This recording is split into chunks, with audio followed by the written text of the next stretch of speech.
বিসমিল্লাহির রহমানির রহিম। আসসালামু আলাইকুম, সবাইকে শুভেচ্ছা।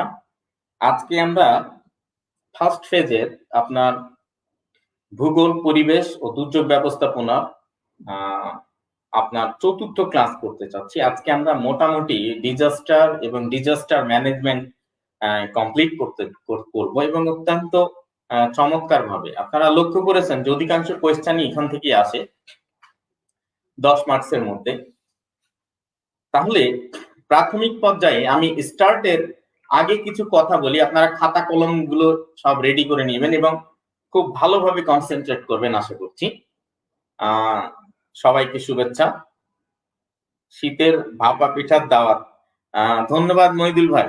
মহিদুল ভাই অনেক পুরনো ম্যানেজার, এখন বন্ধুর পর্যায়ে চলে এসেছে, ধন্যবাদ।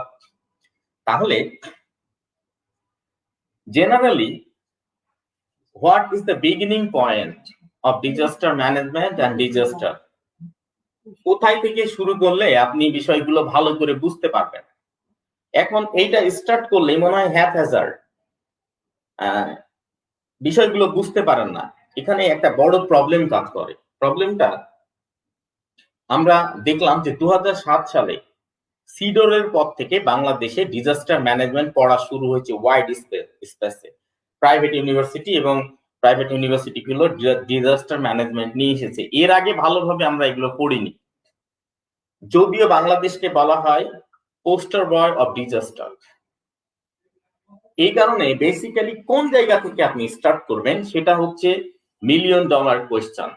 আমি আপনাদেরকে খুব চমৎকার করে মগজে গেঁথে দিব ইনশাল্লাহ। আপনারা কোথায় থেকে আছেন, কে আছেন, কোথায় থেকে এসেছেন, আপনাদের পরিচয় একটু দিলে আমি চিনতে পারবো অনেককে, ভালো লাগবে যে কাছাকাছি মানুষগুলো আছে।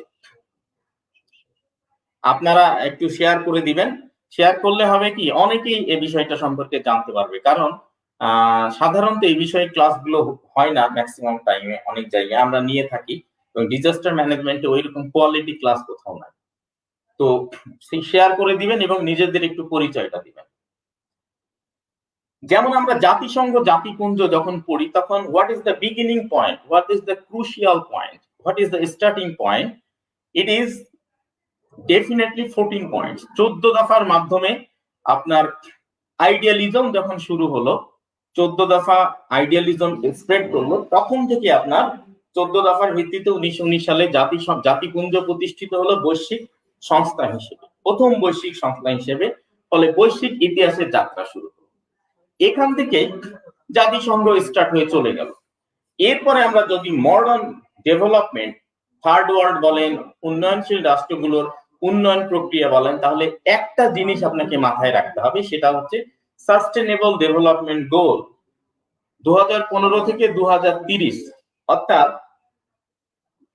ডেভেলপমেন্ট ওয়ার্ল্ড, থার্ড ওয়ার্ল্ডের টোটাল অ্যাক্টিভিটিস কে সামারাইজ করে নিয়ে আসা হয়েছে আপনার হচ্ছে সাস্টেনেবল ডেভেলপমেন্ট গোলে। সাস্টেনেবল ডেভেলপমেন্ট গোলের 17টা গোলের মাধ্যমে এরা কার্যক্রম শুরু করে। এখন আপনি ডিজাস্টার, তাহলে আমি বললাম যে ইন্টারন্যাশনাল অর্গানাইজেশন এবং ইনস্টিটিউশনের ভিত্তি হচ্ছে কোনটা, 14 পয়েন্টস, জাতিপুঞ্জ জাতিসংঘ থেকে স্প্রেড আউট হয়েছে। আমি বললাম যে ডেভেলপমেন্ট, বর্তমান বিশ্বের ডেভেলপমেন্টের কার্যবলীর বিগিনিং পয়েন্ট কোনটা, কোথায় থেকে সবচেয়ে বেশি কোয়েশ্চেন আসার সম্ভাবনা আছে, সেটা হচ্ছে সাস্টেনেবল ডেভেলপমেন্ট গোল। 2015 থেকে 2030 পর্যন্ত চলবে। এখন যদি আমি বলি যে ডিজাস্টার যে আপনি পড়বেন, এখান থেকে যে অনেকগুলো কোয়েশ্চেন আসে, অন দ্য হোয়াট বেসিস, কোথায় থেকে আপনি স্টার্ট করবেন, তাহলে সবকিছু বুঝতে পারবেন, সব প্রশ্ন কমন পাবেন। This is definitely Sendai plan. আপনারা এটাকে বলে থাকেন হচ্ছে সেন্দাই প্ল্যান, কিন্তু এইটার নাম হচ্ছে সেন্দাই প্ল্যান না। আপনারা ভালো করে একটু বোঝার চেষ্টা করুন।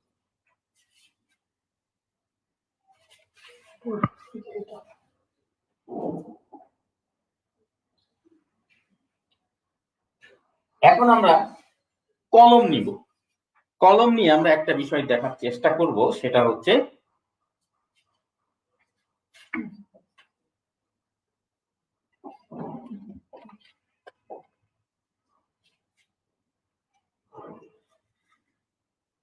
ভালো করে লক্ষ্য করবেন।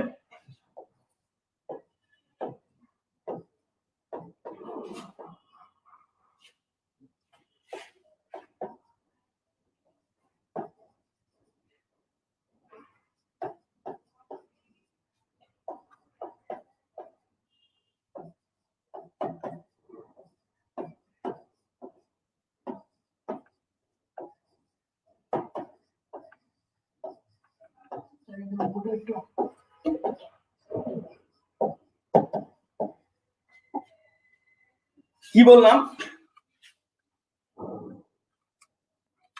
ভালো করে লক্ষ্য করেন,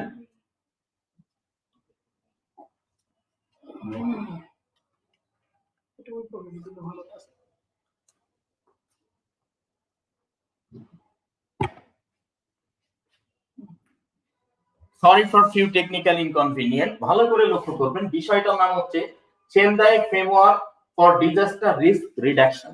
কত? 2015 থেকে 2030। অত্যন্ত ঠান্ডা মাথায় আপনাকে লক্ষ্য রাখতে হবে। আমি বলেছি যে আমরা যখন বিসিএস দিতাম ম্যাক্সিমাম সময়ে আপনার কোয়েশ্চেন গুলো আসতো, ম্যাক্সিমাম সময়গুলোতে কোয়েশ্চেন গুলো আসতো আপনার এমডিজি থেকে।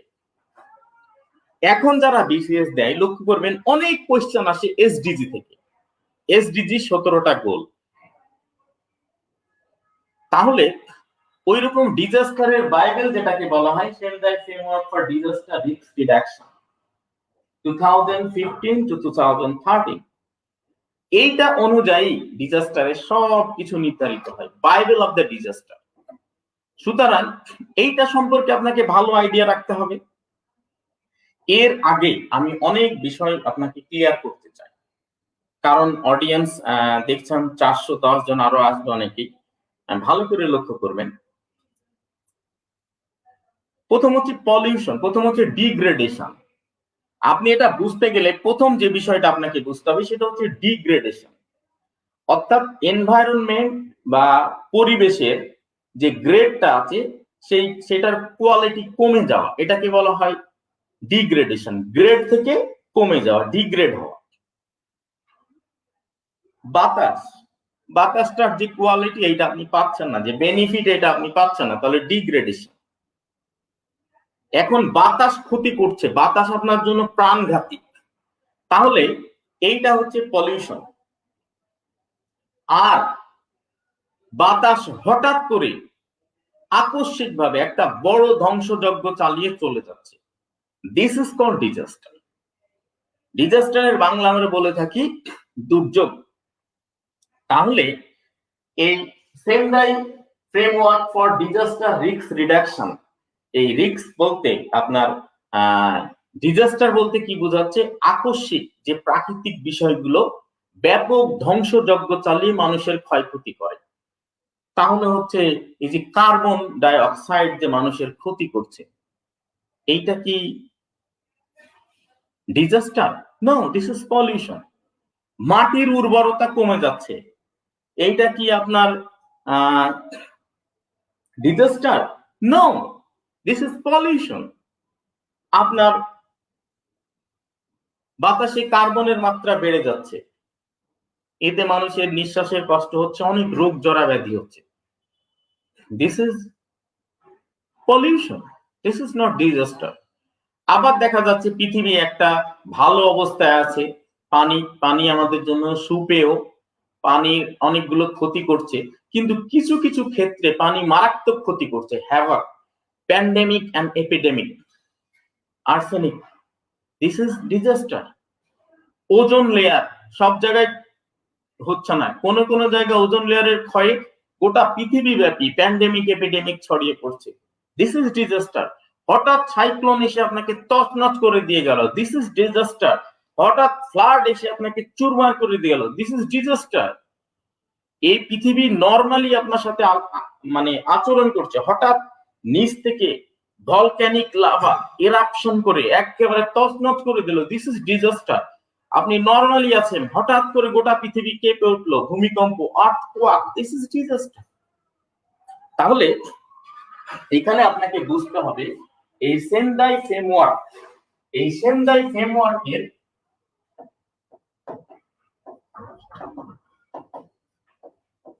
প্রায়োরিটি হচ্ছে, সেন্দাই ফ্রেমওয়ার্কের প্রায়োরিটি হচ্ছে, আপনার লিখে নেবেন, এগুলো কোশ্চেন আসবে।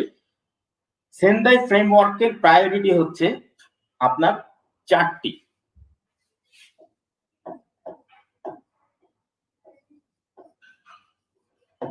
টার্গেটস হচ্ছে 7টি এবং অ্যাকশন প্ল্যান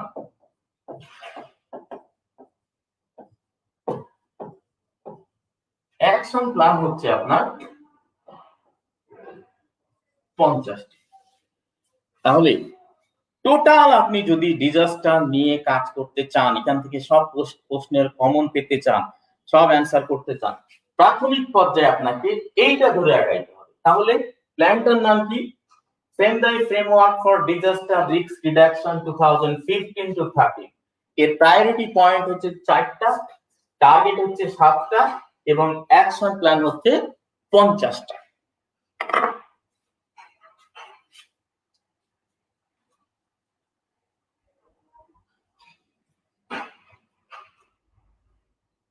আচ্ছা, এইটার উপর ভিত্তি করে আপনি কি কাজটা করবেন, ডিজাস্টারের ফ্রেমওয়ার্কটা টোটাল কি, কিভাবে এটার কাজ করে, এইটা হচ্ছে ডিজাস্টার রিডাকশন। ডিজাস্টার রিডাকশন আপনার রিস্ক রিডাকশন।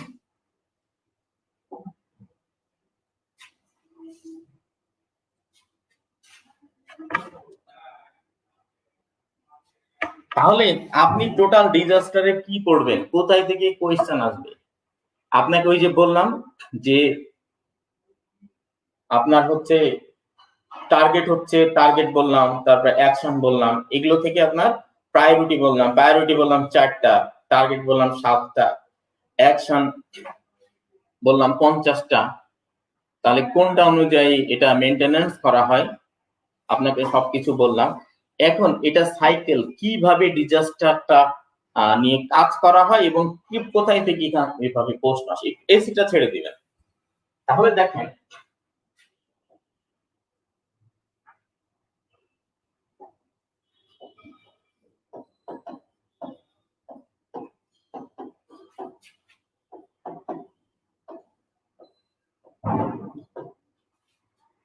এইটা থেকে, এই সাইকেলটা থেকেই আমরা টোটালি বিষয়গুলোকে বুঝে নিই।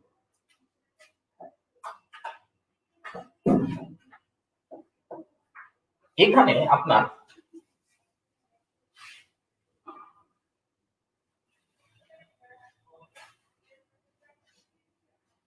ছয়টা আপনার পয়েন্ট আছে।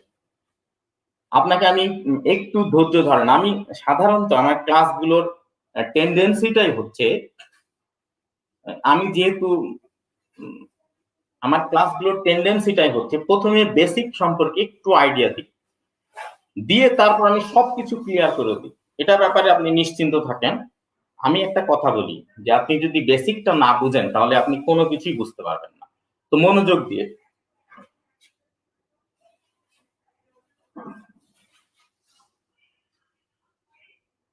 তাহলে প্রথমেই হচ্ছে আপনার যে বিষয়টা সেটা হচ্ছে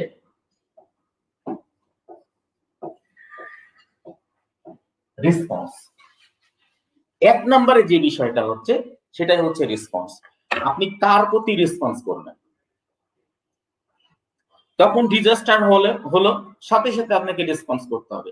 সিডর হলো, ফ্লাড হলো, সাইক্লোন হলো, টর্নেডো হলো, টাইফুন হলো, তারপর আর্থকোয়াক হলো, ভলক্যানো হলো, এগুলো কি আমি সব ক্লিয়ার করে বুঝাবো, আপনি ভালো করে দেখেন। এইটার পর আপনি রেসপন্স করবেন। রেসপন্সের পরের স্টেজ আপনার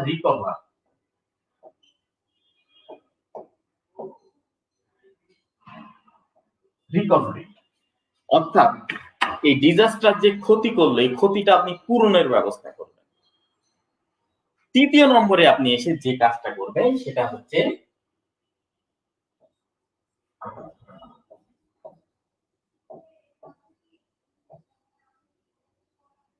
ডেভেলপমেন্ট, অর্থাৎ ডিজাস্টার যে ক্ষতিটা করে গেল এই রিকভারি করার পরে এইটার থেকে আপনি অ্যাডভান্স হওয়ার চেষ্টা করবেন।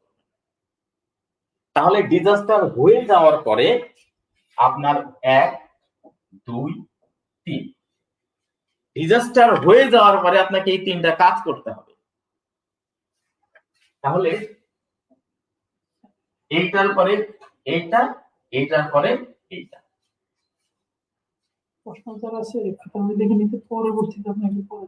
হ্যাঁ, আর প্রশ্নের জন্য আরেকটা কথা বলি, this is one kind of good feedback. If you got have any question in your mind and brain, you should have to read it right through your papers, and little later you should have to ask me a question. This is because there is a few duration divided for this particular classes. First of all, I will have to divide my presentation into few parts, and little later it will be asking question session, and after that it will be feedback session, and by thanking all of you, I will finish my class.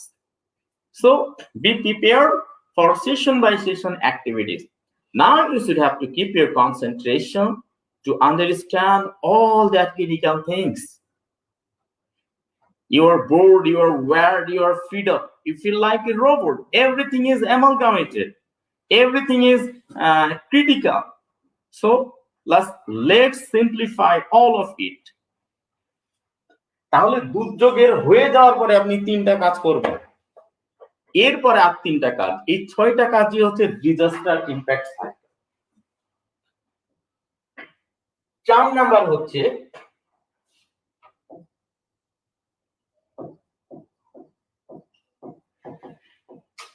Prevention.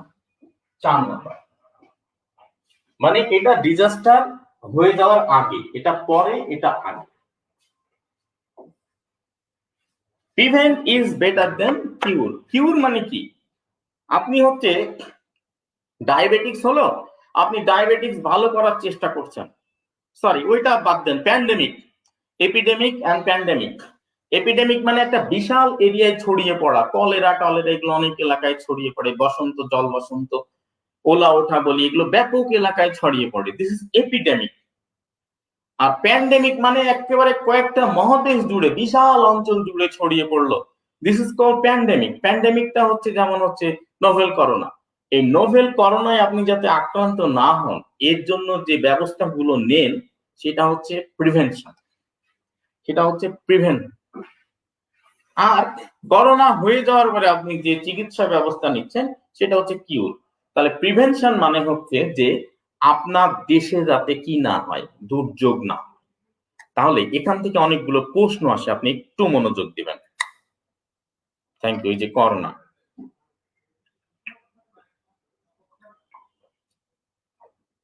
Thank you. বসে থেকে পানি খাওয়া উচিত, কিন্তু এখানে বসার মতো environment সম্ভব না এখন। শোনেন আমি যেটা বলি, তাহলে আমাদের যে ডিজাস্টার হচ্ছে, আপনার হচ্ছে এই ডিজাস্টার গুলো এমনি হয় না। যেমন ল্যান্ডস্লাইড একটা ডিজাস্টার, এই ল্যান্ডস্লাইডটা খুব বেশি হয় পার্বত্য চট্টগ্রামে। ড্রট একটা ডিজাস্টার, খরা, এই খরাটা কোথায় হয়? উত্তরবঙ্গে। কেন হচ্ছে? আপনি পাহাড় কাটছেন বলে ল্যান্ডস্লাইড হচ্ছে। সৃষ্টিকর্তা পবিত্র কুরআনে আল্লাহ তাআলা বলেছে যে পাহাড়গুলোকে আমি কিলত করে কাঁটার মতো পেরেক দিয়ে পৃথিবীকে আটকে রাখার জন্য তৈরি করেছি। আপনার বসবাসের আর জায়গা নাই, আপনি যাই পাহাড় কাটছেন, পাহাড় কাটছেন বলে ল্যান্ডস্লাইড হচ্ছে। খরা কেন হচ্ছে? আপনার গাছ কি করে? প্রচ্ছেদন প্রক্রিয়ার মাধ্যমে কি করে? বাতাসে আপনার জলীয় বাষ্প ছড়িয়ে দেয়, ফলে আপনার কি হয়? ময়েশ্চার থাকে, বৃষ্টিপাত হয়, কিন্তু গাছ নাই, ফলে কি হচ্ছে? খরা হচ্ছে। সুতরাং আপনি পাহাড় কাটবেন না, বেশি করে গাছ লাগাবেন, এটা হচ্ছে প্রিভেনশন। এটা হচ্ছে আপনার প্রিভেনশন। প্রিভেনশনের পরে আপনার হচ্ছে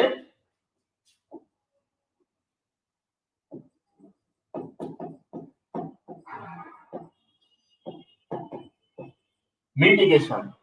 শোনেন, কিছু বিষয় আছে, দুর্যোগ হবেই, আপনি এটাকে, দিস ইজ আনএভিটেবল, আপনি এটাকে কখনো কি করতে পারবেন না। যেমন ভূমিকম্প হবে, আগ্নেয়গিরি হবে, এইটা কন্ট্রোল করার মতো পাওয়ার ক্যাপাসিটি মানব জাতিকে কি করা হয়নি, দেওয়া হয়নি। কিন্তু এইটার ক্ষতির মাত্রাটা কমিয়ে আনার মতো আপনার অ্যাবিলিটি আছে। এরপরে লাস্ট যেটা 6 নাম্বার,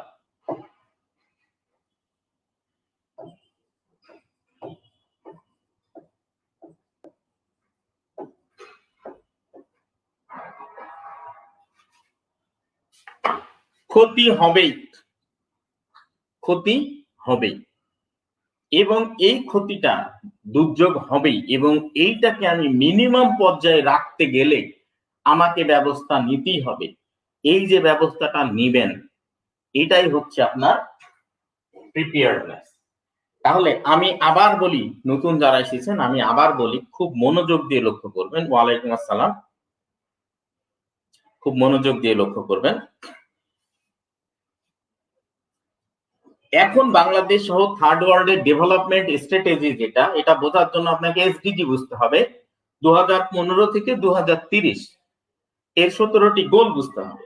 আচ্ছা, ইন্টারন্যাশনাল অর্গানাইজেশন এবং ইনস্টিটিউশনের বিগিনিং পয়েন্ট হচ্ছে 14 পয়েন্টস বা 14 দফা। লিগ অফ নেশনস জাতিসংঘ বুঝতে হবে, তাহলে আপনি সব ইন্টারন্যাশনাল অর্গানাইজেশনের অ্যাক্টিভিটিস, সিম্পটম এগুলো বুঝতে পারবেন। ওই রকম ভাবে ডিজাস্টার বুঝতে গেলে আপনাকে সেন্দাই প্ল্যান, আমি সংক্ষেপে যেটা বললাম সেন্দাই প্ল্যান, এটাকে আপনি বুঝতে হবে। এটার প্রায়োরিটি 4টা, টার্গেট 7টা এবং অ্যাকশন হচ্ছে কয়টা? 50টা। 2015 থেকে 2030 এইটা আপনাকে জানতে হবে। এখন এই টোটালটা কার্যবলী অ্যাকশন প্ল্যান মোটামুটি 6টা, প্রধানত 6টা, সর্বমোট 6টা, কোন সময় 4টা দিয়ে ইয়ে করা হয়, 5টা দিয়ে, প্রধানত 6টা। তাহলে প্রথম হচ্ছে 1 নাম্বার হচ্ছে রেসপন্স। ডিজাস্টার হয়ে যাওয়ার পরে আপনাকে কি করতে হবে? ওই ডিজাস্টার মোকাবিলা হয়ে যাওয়ার পরে এটার দিকে আপনি মানুষকে ঝাঁপিয়ে পড়বেন রক্ষার জন্য। এরপরে রিকভারি, যে ক্ষতি হয়েছে এই ক্ষতি পূরণের চেষ্টা করবেন। তারপরে ক্ষতি পূরণের পর আবার পুনরায় ডেভেলপমেন্টের চেষ্টা করবেন। এটা ডিজাস্টার হয়ে যাওয়ার পরে। এরপরে ডিজাস্টারের আগে কি করবেন? Prevention. Prevent is better then cure. প্রিভেনশনের পরে আপনি জানেন যে কিছু দুর্যোগ হবেই। 800টা টর্নেডো হয় সারা পৃথিবীতে সারা বছরে। আপনি এটাকে রক্ষা করতে পারবেন না। Humankind having that kind of distinct quality, capacity, approach, and ability to control the nature. This is because the nature is regulated by the solar system. And people are very funny and funny animal. Very funny and funny creature according to the universe. If all the people of this planet of the earth join together, he having that kind of distinct quality to create a little cell of a grass. পৃথিবীর সব মানুষ একত্রিত হলে একটা উদ্ভিদ কোষ সৃষ্টি করতে পারবে। এই যে করোনাকে 1 বছর ধরে করোনাতে আনাফসি করছে, কিছু করতে পারছে না। তাহলে ক্ষতিরটা কমিয়ে আনার চেষ্টা করবেন। এরপরে হচ্ছে প্রিপেয়ার্ডনেস, ভবিষ্যৎ যাতে দুর্যোগ হলে আপনি ঝাঁপিয়ে পড়তে পারেন তার প্রস্তুতিটা নেবেন। তো যা হোক, আমরা একটা কঠিন, জটিল এবং অত্যন্ত গুরুত্বপূর্ণ ফেজ কি করলাম, কমপ্লিট করলাম। এখন আপনাকে মাথায় রাখতে হবে যে দুর্যোগ থেকে অনেক কোয়েশ্চেন আসে। এন্ড দুর্যোগ, ডিজাস্টার,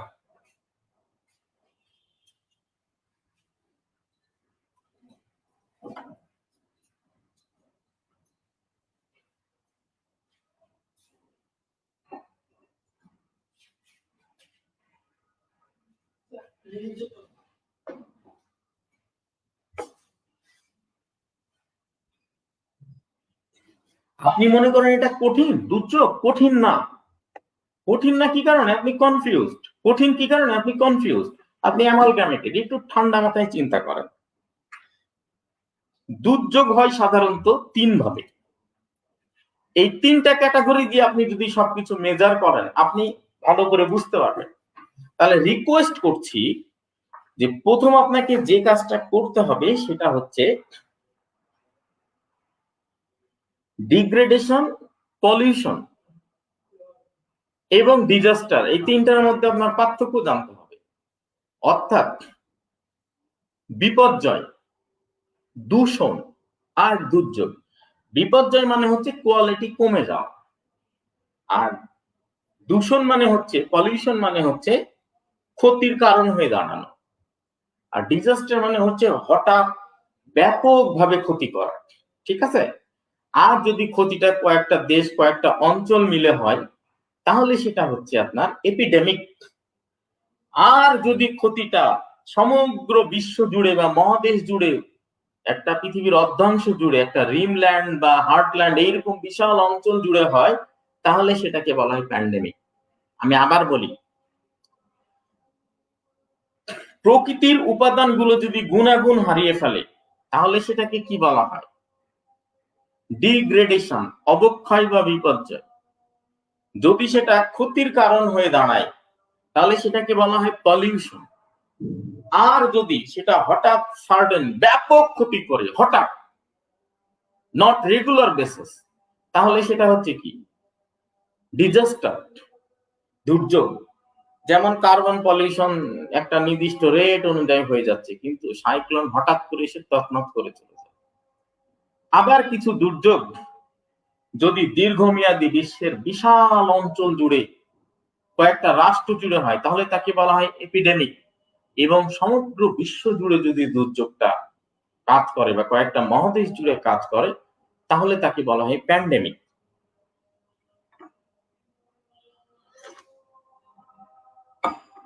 তাহলে আমরা কনসেন্ট্রেশন করব কার উপরে? দুর্যোগের উপরে। দুর্যোগটা আমরা বুঝতে পারি না। সোজা হিসাব, দুর্যোগ তিনটা জায়গা থেকে। একটা জায়গা থেকে হয়, একটা হচ্ছে স্থলভাগের ওপরে। কোথায়? স্থলভাগের ওপর থেকে। একটা হয় স্থলভাগের নিচ থেকে, আর একটা হয় সমুদ্র থেকে। সোজা। আবার বলি, আমি সোজা করে দিব, এমনি মুখে বলছি তা না। This is not my mouth word. Just wait an hour, I will clarify all the amalgamate things. তাহলে ডিজাস্টারটা হয় কয় জায়গা থেকে? তিন জায়গা থেকে। একটা হচ্ছে স্থলভাগ, একটা হচ্ছে জলভাগ, আর একটা হচ্ছে পৃথিবীর নিচ থেকে। স্থলভাগ বলতে বুঝবেন যে বায়ুমণ্ডল থেকে। আর একটা হয় কোথায় থেকে? পৃথিবীর নিচ থেকে। আর একটা হয় কোথায়? সমুদ্র থেকে। তাহলে প্রথম আমরা সবচেয়ে বেশি দুর্যোগ যেটা মানে প্রবলেম ক্রিয়েট করে, সেইটা বায়ুমণ্ডল থেকে আমরা ইয়ে করব। বায়ুমণ্ডলের troposphere, stratosphere, mesosphere, thermosphere, exosphere, magnetosphere, ionosphere, is not all that things in disaster. This is all about aerial description. Disaster একটা জায়গায় আমাকে বুঝতে হবে, একটা জায়গায় বুঝতে হবে, সেটা হচ্ছে কি? বাতাস।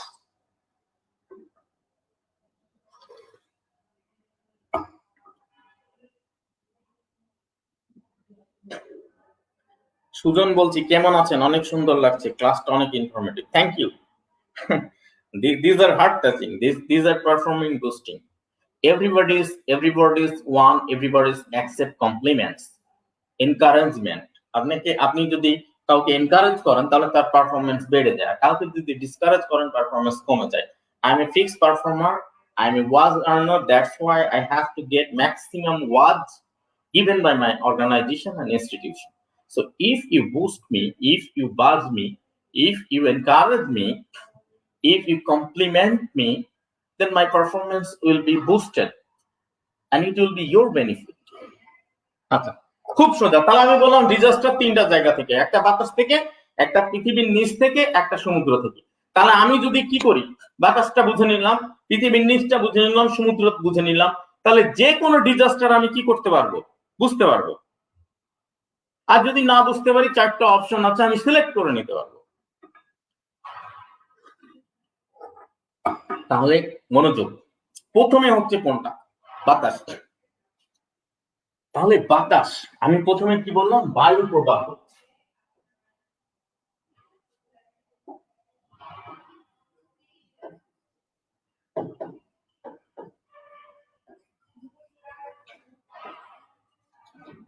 আচ্ছা, তার আগে একটা কথা বলি, আমার একটা এগ্রো প্রজেক্ট আছে, ঠিক আছে, কিন্তু এই আম গুড় এগুলো এখানে যাতে না আসে please. Owner of my agro project is my wife, I M A brand promoter, so don't ask me any question concern this. এতে প্রতিষ্ঠান বিরক্ত হয়।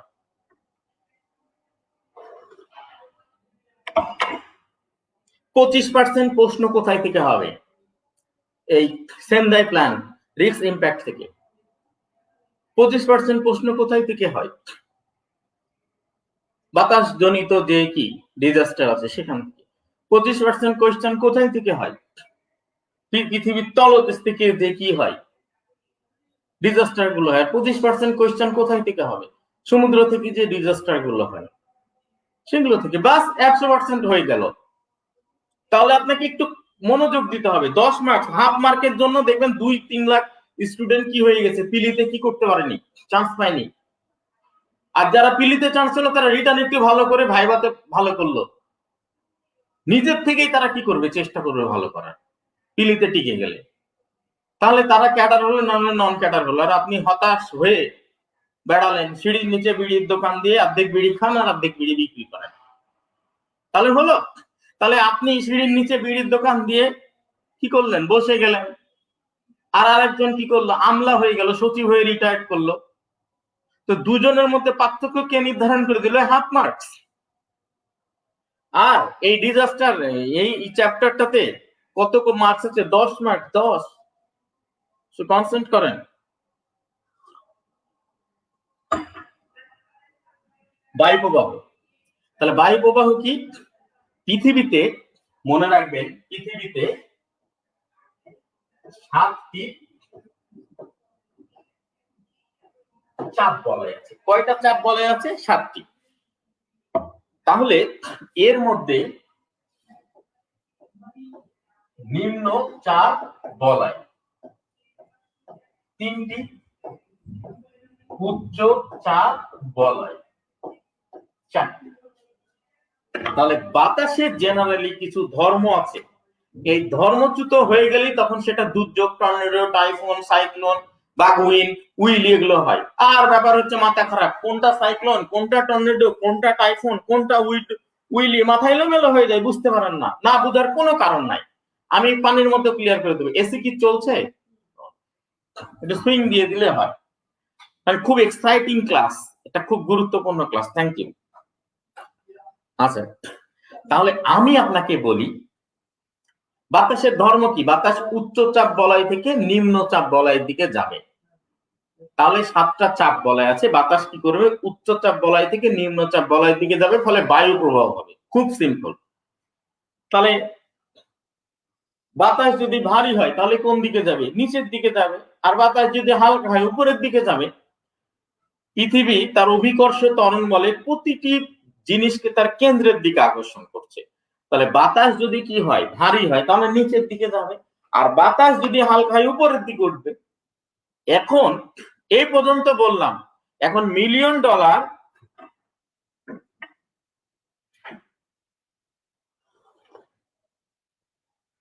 চা খাইতে মন চাই, আমি কি এটা এসএমএস করে দিই, তাহলে চাটা খেয়ে নেন। তাহলে বাতাস কখন ভারী হয়, কখন হালকা হয়? বাতাস যত শীতল হবে তত ভারী হবে, আর যত হালকা হবে তত কি হবে, শুষ্ক হবে, উপরের দিকে উঠবে।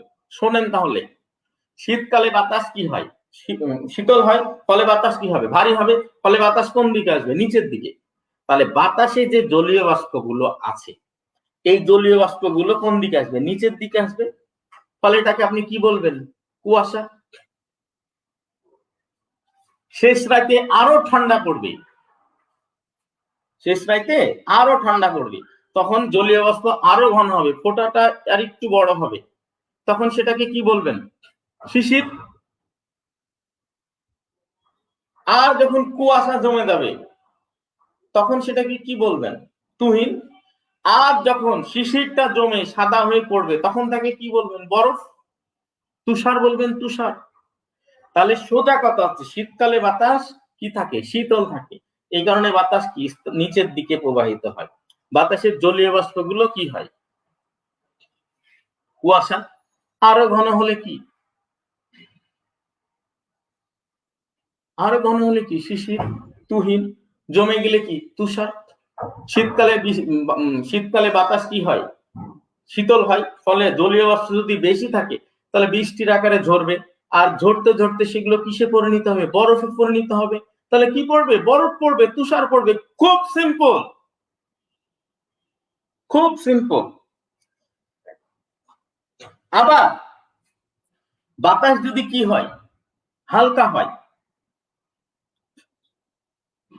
শুষ্ক হয়, গরম হয়, তাহলে কি হবে, হালকা হবে, তাহলে বাতাস কি হবে, উপরের দিকে যাবে। আর উপরের দিকে যাক আর নিচের দিকেই নামুক, পুকুর থেকে যখন বালতিতে করে পানি তুলে নেন, দেখবেন চারিদিকের পানি কি করে, ওই ফাঁকা জায়গাটা পূরণ করার জন্য কি করতে আসে, ছুটে আসে, দিয়ে ধাক্কা লাগে, দিয়ে পানি ঘুরে। দুই নদী দেখেন না, ফাঁকা স্থান পূরণ করতে গিয়ে যখন ধাক্কা লাগে তখন ঘুরে। তাহলে যখন বাতাস কি করবে, গরম হয়ে তীব্র গতিতে উপর দিকে উঠবে, তখন চারিদিককার বাতাস সেখানে কি করবে, ছুটে আসবে, সে কি লাগবে, ধাক্কা। ধাক্কা লেগেই ঘুরতে থাকবে। ফলে কি হবে, সাইক্লোন। ভারতীয় উপমহাদেশ অঞ্চলে সেটাকে বলবে সাইক্লোন। এরপরে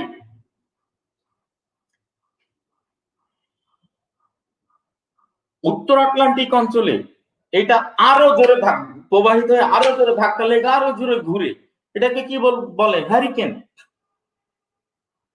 এশিয়া প্যাসিফিক, সাউথ চাইনা সি, জাপান, সাউথ চাইনা সি অঞ্চলে এটা আরো জোরে ঘুরে, এটাকে কি বলে, টাইফুন।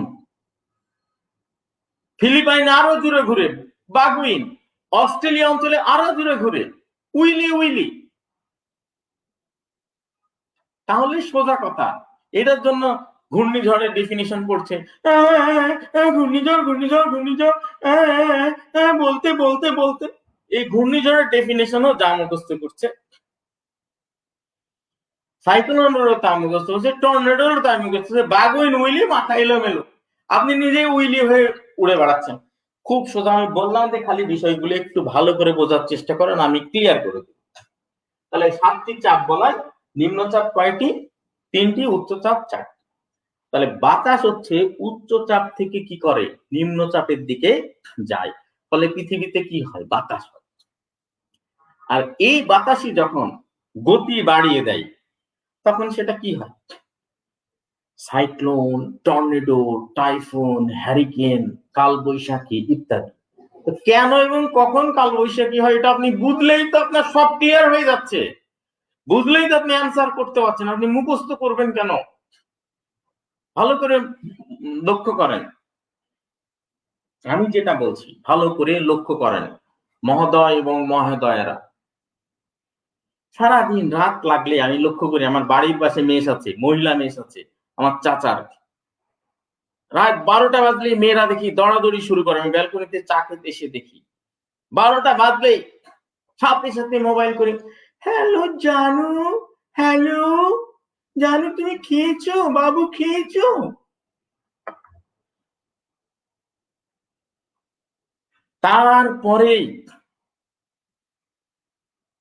তারপরেই দেখি এই জানু আর বাবু মিলে 2 ঘন্টা, 2.5 ঘন্টা, 3 ঘন্টা কথা বলতে বলতে কখন ফজরের আজান হয়ে যায় দিশা পায় না। এই অ্যাটেনশনটা যদি পড়াশোনায় 6 মাস দেয়, তাকে ক্যাডার হওয়া থেকে কেউ রুখতে পারবে না। তোমার কনসেন্ট্রেশন হচ্ছে দুলালী আর আবুলকে কেন্দ্র করেই আবর্তিত হচ্ছে, আর তুমি স্বপ্ন দেখছো ক্যাডার হবা। 5 লাখ 6 লাখ ক্যান্ডিডেটকে সরিয়ে দিয়ে তুমি ক্যাডার হবা। মহিলা মেষ, বাবু খাইছো, বাবু খেলো না, হলো তার মা চিন্তা করবে, তুই চিন্তা করার কি? তাহলে যেটা বললাম, বাতাস উচ্চচাপ থেকে নিম্নচাপের দিকে প্রবাহিত হয়। আর আরেকটা কথা বললাম, সেটা কি, বাতাস শীতল হলে নিচের দিকে প্রবাহিত হয়, আর উষ্ণ হলে উপরের দিকে প্রবাহিত হয়। শীতল যখন হবে তখন কি হবে,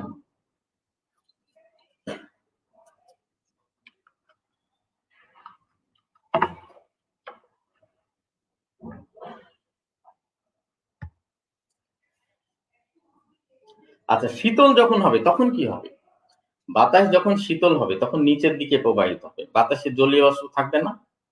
গ্রীষ্মকালের মতো অত বেশি না থাকলে কম থাকবে। এই কম জলীয় বাষ্পগুলো ঘন হয়ে কি করবে, কুয়াশা আকারে পড়তে থাকবে। আরো শীত পড়লে আরো ঘন হবে, তখন শিশির আকারে ঝরে পড়বে।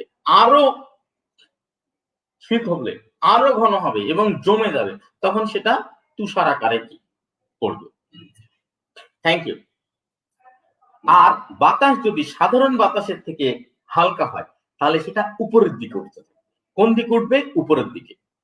ফলে চারিদিককার বাতাস এই শূন্য স্থান পূরণ করার জন্য কি করবে, চতুর্দিক থেকে ছুটে এসে ধাক্কা লাগবে, ধাক্কা লেগেই ঘুরতে থাকবে। তখন কি হবে, তখন হবে সাইক্লোন।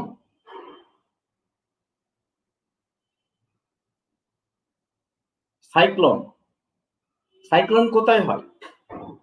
সাইক্লোন হয় দক্ষিণ পূর্ব এশিয়ায়, দক্ষিণ এবং দক্ষিণ পূর্ব এশিয়ায়। উত্তর আটলান্টিকে আরো জোরে ঘুরে আমেরিকা অঞ্চলে, এটাকে তখন কি বলা হয়? হ্যারিকেন। সাউথ চাইনা সিতে আরো জোরে ঘুরে, তখন তাকে কি বলা হয়? টাইফুন। ফিলিপাইন অঞ্চলে আরো জোরে ঘুরে, তখন তাকে বলা হয় বাগুইন। এবং দেখা যাচ্ছে কি অস্ট্রেলিয়া অঞ্চলে আরো জোরে ঘুরে, তখন তাকে বলা হয় কি? উইলি। জেনারেলি খুব সিম্পল। তাহলে এখন আমরা দেখলাম যে বাতাস এভাবে প্রবাহিত হয়। এখন বাতাসের প্রবাহটা কয় প্রকার?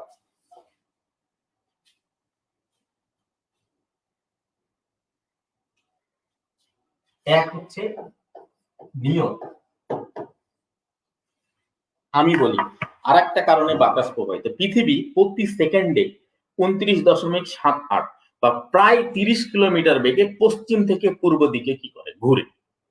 তাহলে পৃথিবী যে তীব্র গতিতে ঘুরে, এই ঘূর্ণনের ফলে যে বাতাস, এটা উত্তর গোলার্ধে ফেরেলের সূত্র অনুযায়ী উত্তর গোলার্ধে ডান দিকে বেঁকে যায়, দক্ষিণ গোলার্ধে বাম দিকে বেঁকে যায়। ঠিক আছে? এই যে morning sore, what's the name? This can't be a name, people's name. It's I think over a little that it's a fake name. কারণ পৃথিবীর, আপনি তো বুঝেন যে পৃথিবীর অভিকর্ষ বলে পৃথিবী সব কিছুকে কেন্দ্রের দিকে আকর্ষণ করে। সুতরাং বাতাসের যে চাপ, প্রেসার বেল্ট, এই প্রেসার বেল্ট চাপটা যেখানে বেশি নিচে আর যেখানে কম, তাহলে স্বাভাবিকভাবে কম প্রেসারের অঞ্চল থেকে বেশি প্রেসার অঞ্চলে বাতাস প্রবাহিত হবে। এটা তো স্বাভাবিক। আপনি ধরেন পন্স আছে, দেখবেন পন্স, এরকম পন্স আপনি করে রেখেছেন, সোফার কুশন এত বড় করে রেখেছেন, এবং কুশনের চারিদিকে, কুশনের উপরে আপনি কি করেছেন? ধরেন চাল বিছিয়ে রেখেছেন, দিয়ে এইরকম করে চাপ দিবেন কুশনের নিচে, যেখানে গর্ত হবে দেখবেন উপরের কুশন থেকে চালগুলো আস্তে আস্তে নিচের দিকে নেমে আসবে। দেখবেন বায়ু প্রবাহ এইরকম। তাহলে নিয়ত বায়ু প্রবাহ হচ্ছে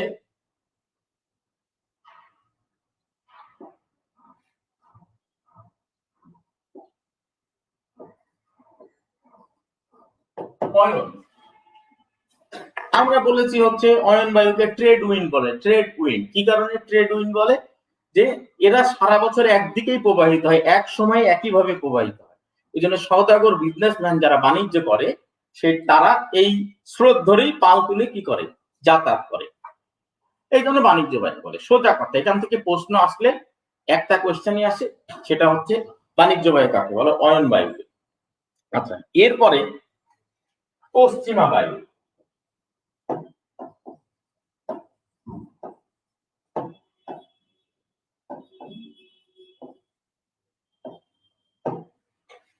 শোনেন, এখান থেকে দুইটা কোয়েশ্চেন এসেছে। আমি তো ধরেন আমার ফার্স্ট বিসিএ 27 থেকে এ পর্যন্ত আমি দেখেছি, এখান থেকে দুইটা কোয়েশ্চেন আসে। প্রথম কথা আসে অশ্ব অক্ষাংশ, আর দ্বিতীয় কথা হচ্ছে গর্জনশীল 40। দুইটা কোয়েশ্চেন এখান থেকে আসে, মনে রাখবেন।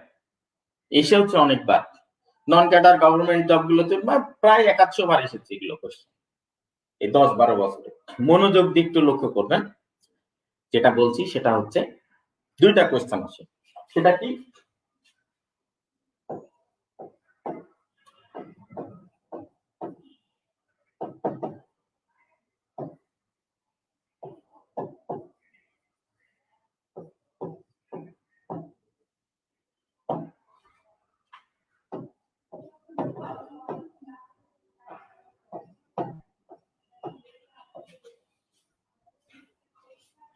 আমি বুঝিয়ে বলছি।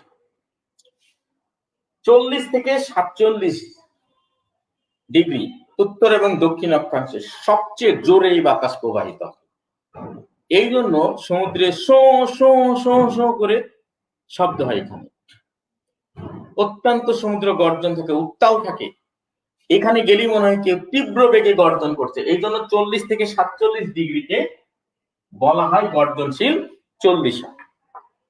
এখান থেকে প্রশ্ন আসে আসবে। আরেকটা প্রশ্ন আসে অশ্ব অক্ষাংশ। মনে রাখবেন, জোয়ার এবং ভাটা, যে অংশে জোয়ার হয় সে অংশে তো তীব্র, তার বিপরীত অংশে কি হয়? ওই রকম গর্জনশীল 40 আর ঠিক নিচে 30 থেকে 35 ডিগ্রি অশ্ব অক্ষাংশ, হর্স ল্যাটিটিউড। এইটা আমি মুখস্থ করে দেবো খুব সুন্দরভাবে, বোঝার চেষ্টা করেন।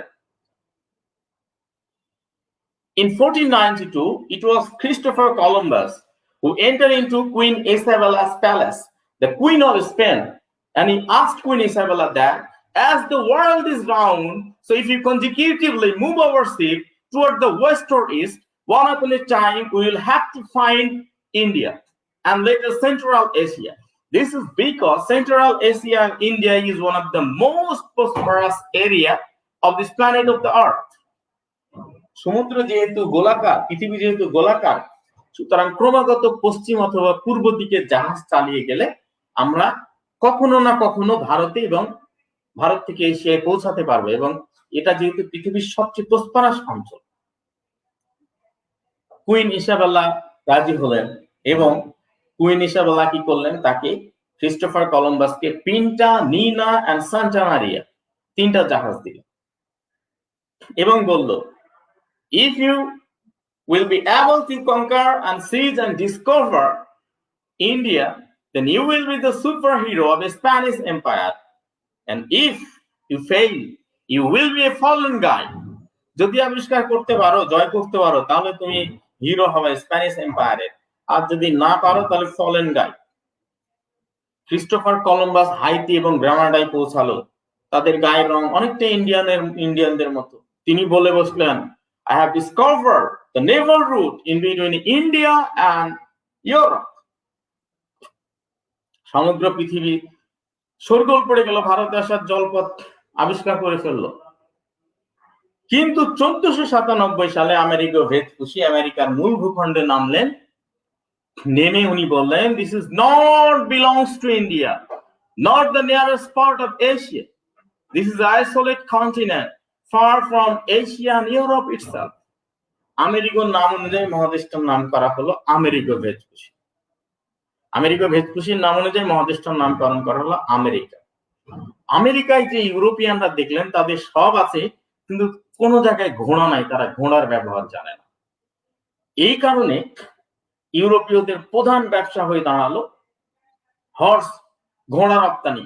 রেড ইন্ডিয়ানরা হাজার হাজার রৌপ্য মুদ্রা দিতে প্রস্তুত একটা ঘোড়ার জন্য। এই জন্য তারা জাহাজ ভরে ঘোড়া নিয়ে যেত কোথায়, ইউরোপে। কিন্তু এই 30 থেকে 35 ডিগ্রি অক্ষাংশে আসলেই বাতাস বন্ধ, স্রোত বন্ধ হয়ে যেত। ফলে দিনের পর দিন জাহাজ স্ট্যান্ড স্টিল, অচল অবস্থা। ফলে খাদ্য পানির সংকট দেখা দিত, কারণ ঘোড়া অনেক পানি এবং অনেক খাবার খায়, সমুদ্রের পানিতে খাওয়া যায় না। এই কারণে বাধ্য হয়ে বণিকরা নিজেরা বেঁচে থাকার জন্য ঘোড়াকে সাগরে ফেলে দিত। এই জন্য এটাকে বলা হয় হর্স ল্যাটিটিউড, অশ্ব অক্ষাংশ। আচ্ছা,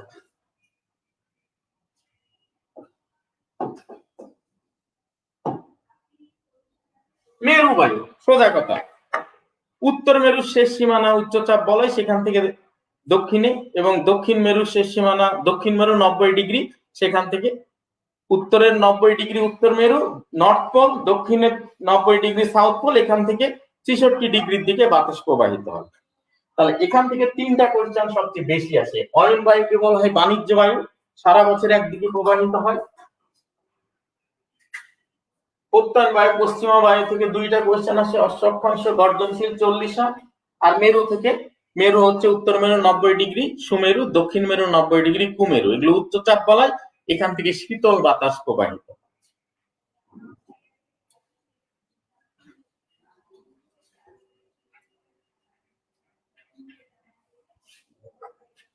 দুই নাম্বার হচ্ছে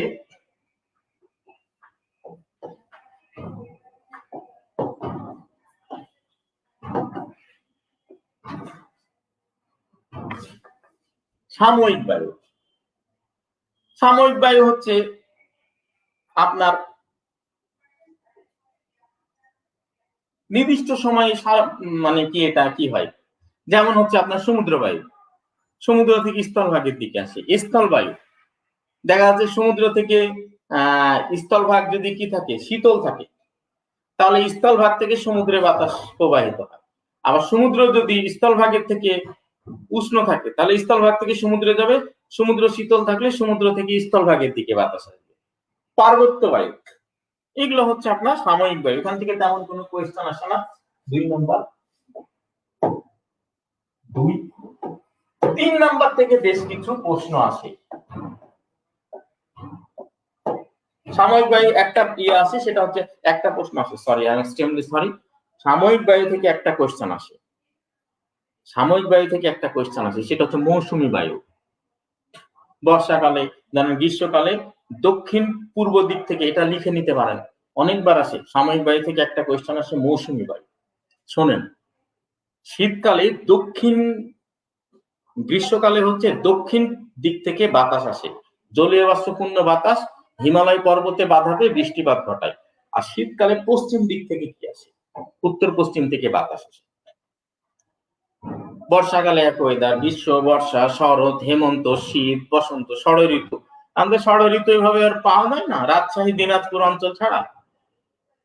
তাহলে সাময়িক বায়ু থেকে একটা কোয়েশ্চেন বেশি আসে মৌসুম বায়ু।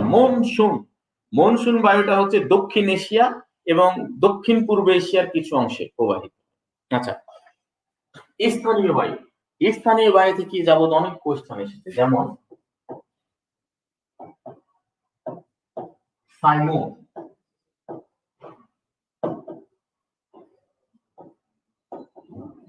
আরব মরুভূমিতে থেকে সাইমুম নামে একটা বাতাস আসে, যেটা অগ্নিঝড় বলা হয়।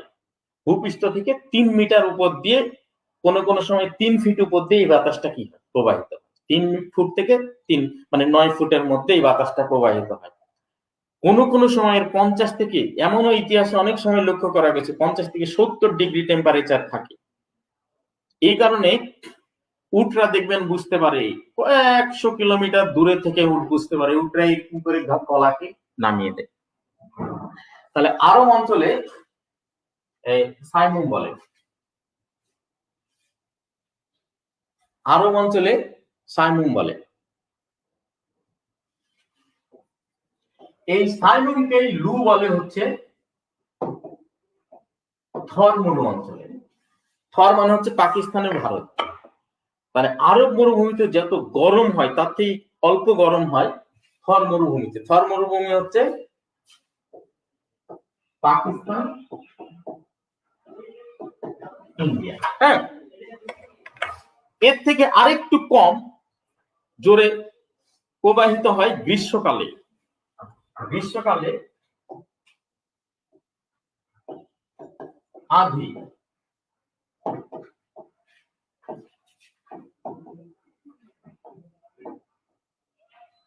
পাঞ্জাব মানে পাকিস্তান এবং পাকিস্তানের পাঞ্জাব, রাজস্থান, এই অঞ্চলে অন্ধকার করে একটা ঝড় আসে, তীব্র ঝড়, সেটাকে বলা হয় আঁধি।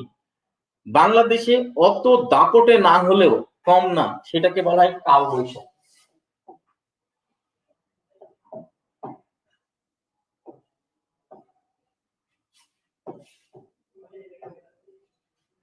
তাহলে উষ্ণ ঝড় 4টা, আমি আপনাকে ক্লিয়ারলি বলি, উষ্ণ ঝড় 4টা, সব ক্লিয়ার হয়ে যাবে, আপনি খালি একটু ধৈর্য ধরেন।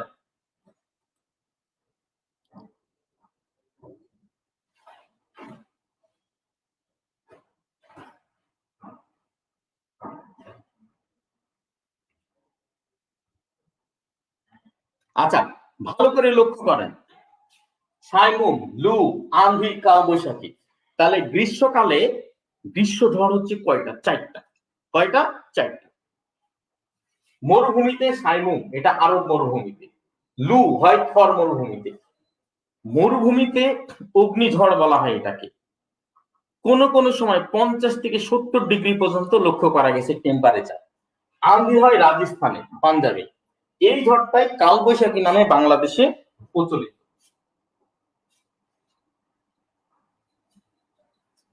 এখন আরো কিছু ঝড় আছে, যেমন হচ্ছে বাতাস আছে, হ্যাঁ, যে স্থানীয় বায়ু, যেটা হচ্ছে যেমন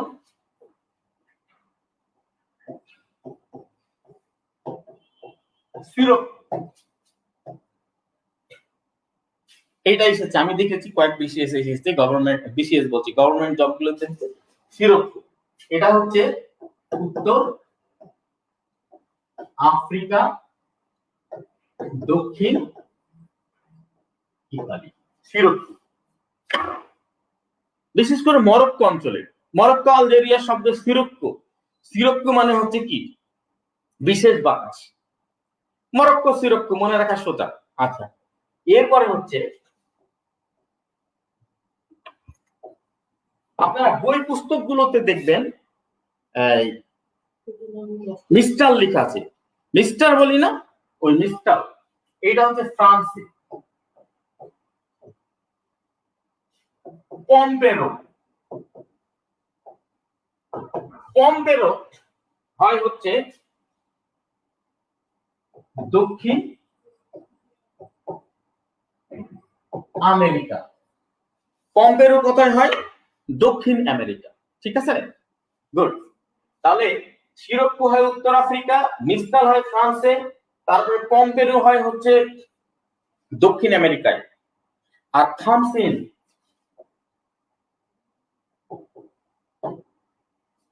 আরব অঞ্চলগুলোতে দেখবেন এটাকে সাধারণত কি বলা হয়, আপনারা এই শব্দটা দেখেছেন কিন্তু বুঝতে পারেন না। আমিও অনেক আগে বুঝতে পারতাম না, এখন বুঝি। এই অঞ্চলটার নাম বলা হয় খোরাসান।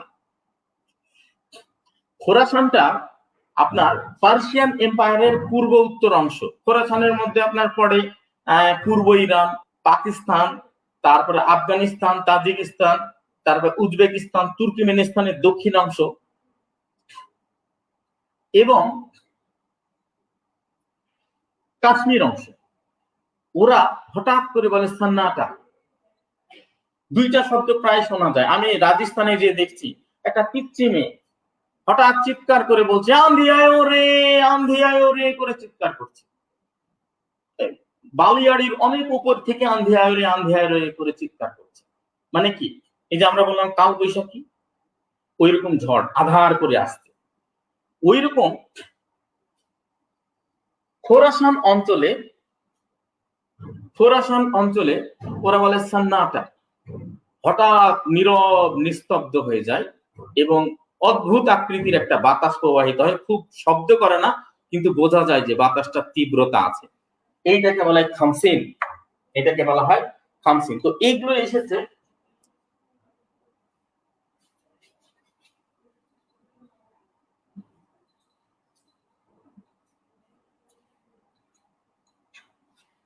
তাহলে এই বায়ু পর্যন্ত ডিজাস্টার না। এখান থেকে কোয়েশ্চেন আসে অনেক। ডিজাস্টার কোনটা? 4 নাম্বার হচ্ছে আকস্মিক বায়ু।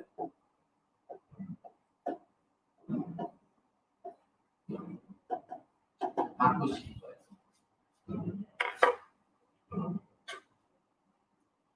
কিছু কিছু মানুষ কাজের থেকে অকাজে কনসেন্ট্রেট করে। ভালো করে কনসেন্ট্রেট করবেন, ইট উইল বি, দেখা যাচ্ছে যে প্যারালাল মার্কেট থেকে এটার জন্য আপনি একটা মার্ক বেশি পেয়ে গেলেন, আপনি পিলিতে টিকে গেলেন, আর না হলে আপনি বাদ হয়ে গেলেন। এই একটা মার্ক আপনার নির্ধারণ করবে।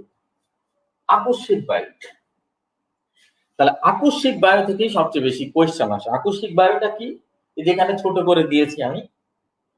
ধরেন আপনার ঘন্টায় 60 কিলোমিটার পর্যন্ত লু, খামসিন, সাইমুম, মিস্তাল, পম্পেরু, চিনুক, আরেকটা বাদ চলে গেছে চিনুক।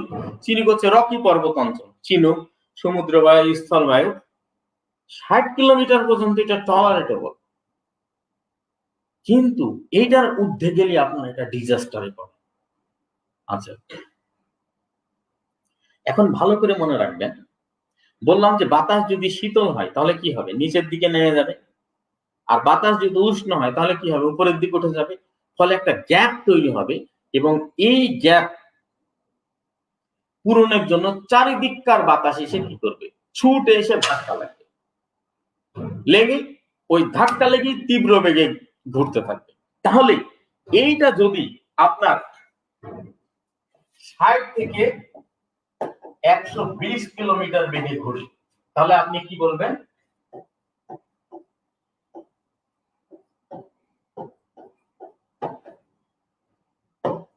ঘূর্ণিঝড়। ঘূর্ণিঝড়টা কোথায় বলে, সাইক্লোন। সাইক্লোপ বলা হতো এক চোখওয়ালা এক দৈত্য, আর সাইক্লস এটাকে ল্যাটিনরা বলা হচ্ছে সাইক্লস, আর গ্রিকরা বলা হচ্ছে সাইক্লপ। আপনারা ওই যে দুইটা পৃথিবীতে 4টা জাত মহাকাব্য আছে, মহাভারত, রামায়ণ, ইলিয়াড এবং ওডিসি। ওডিসিতে দেখবেন এক পর্যায়ে ওডিসির 17 খণ্ডে দেখবেন যে আপনার ওডিসিয়াস, যিনি হচ্ছে ট্রোজান হর্স তৈরি করেছিল, আপনার ট্রোজান ওয়ারে যিনি ট্রোজান হর্স তৈরি করেছিল ওনার নাম হচ্ছে ইথাকার রাজা ওডিজিওস, আমরা ওডিসিয়াস বলি। ওডিসিয়াস যখন সাইরেনদের দ্বীপে আটকে গেল, এক চোখওয়ালা একটা রাক্ষস ছিল, এটাকে বলা হতো সাইক্লপ, সাইক্লস বলা হয় ল্যাটিন ভাষায়। তাহলে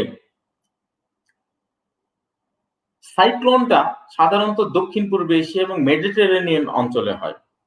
এর থেকে আরো তীব্র বেগে ঘুরতে থাকে, 120 থেকে 140 কিলোমিটার বেগে।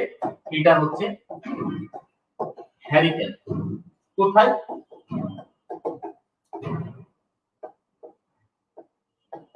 উত্তর আটলান্টিকে আরো জোরে ঘুরে। ওশেনিয়া অঞ্চলে প্রায় 200 কিলোমিটার বেগে ঘুরে হচ্ছে ওশেনিয়া, এটাকে বলা হয় উইলি। প্রায় 210 কিলোমিটার বেগে ঘুরে হচ্ছে ফিলিপাইন, এটাকে বলা হয় প্যাসিফিক রিম। প্যাসিফিক জোনে আরো জোরে ঘুরে, প্যাসিফিক রিমে আরো জোরে ঘুরে। প্যাসিফিক রিমে এটাকে বলা হয়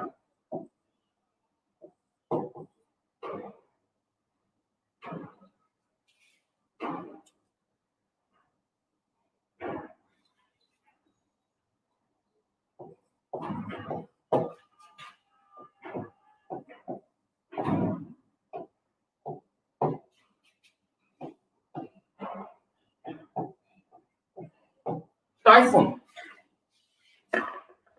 তো সোজা কথা, যেটাই সাইক্লোন সেটাই টাইফুন, সেটাই হ্যারিকেন, সেটাই উইলি, সেটাই বাগুইন। শুধু স্থানের জন্য, শুধু স্থানের জন্য এইটার ডিফারেন্স নাম হয় এবং গতি ফ্যাক্টর। এইটার সাথে আরেকটা জায়গার ডিফারেন্স আছে, আরেকটা নাম আমি বলিনি, সেটা হচ্ছে টর্নেডো। দেখেন, সাইক্লোন, হ্যারিকেন, উইলি, বাগুইন, টাইফুন, এগুলোর থেকে কিন্তু টর্নেডো আলাদা। কারণ টর্নেডোটা হয় আপনার স্থলভাগে, Rocky, Sierra Nevada, Grampian, Death Valley, এই অঞ্চলগুলোতে আপনার বিশেষ করে উত্তর আমেরিকার স্থলভাগে হয় হচ্ছে টর্নেডো। টর্নেডোটা এই যে চোঙ থাকে, দেখবেন 10 লিটার তেল আপনি পেট্রোল মোটরসাইকেল চালাচ্ছেন, তখন একটা চোঙের মধ্যে করে কি ঢালে, তেল ঢালে, ঠিক ওই চোঙের মতো হয়। এটা হচ্ছে টর্নেডো, এই চোঙের মতো করে ঘুরতে থাকে, উপরের অংশ বিশাল আর নিচের অংশ ক্রমশ ছোট হতে থাকে। তাহলে টর্নেডোটা হয় কোথায়? টর্নেডো হয় প্রধানত ইউএসএ এবং North Mexico. In USA and North Mexico, it is called tornado. টর্নেডোটা হয় প্রধানত স্থলভাগে। আচ্ছা, এগুলো স্থলভাগে হয়, সমুদ্র থেকেও আসে। এখন আমরা আরো কিছু কোয়েশ্চেন আসে, যে সেটা হচ্ছে কোন কোন সময় কোন কোন ঝড় হয়েছে, তার ক্ষতির মাত্রাটা।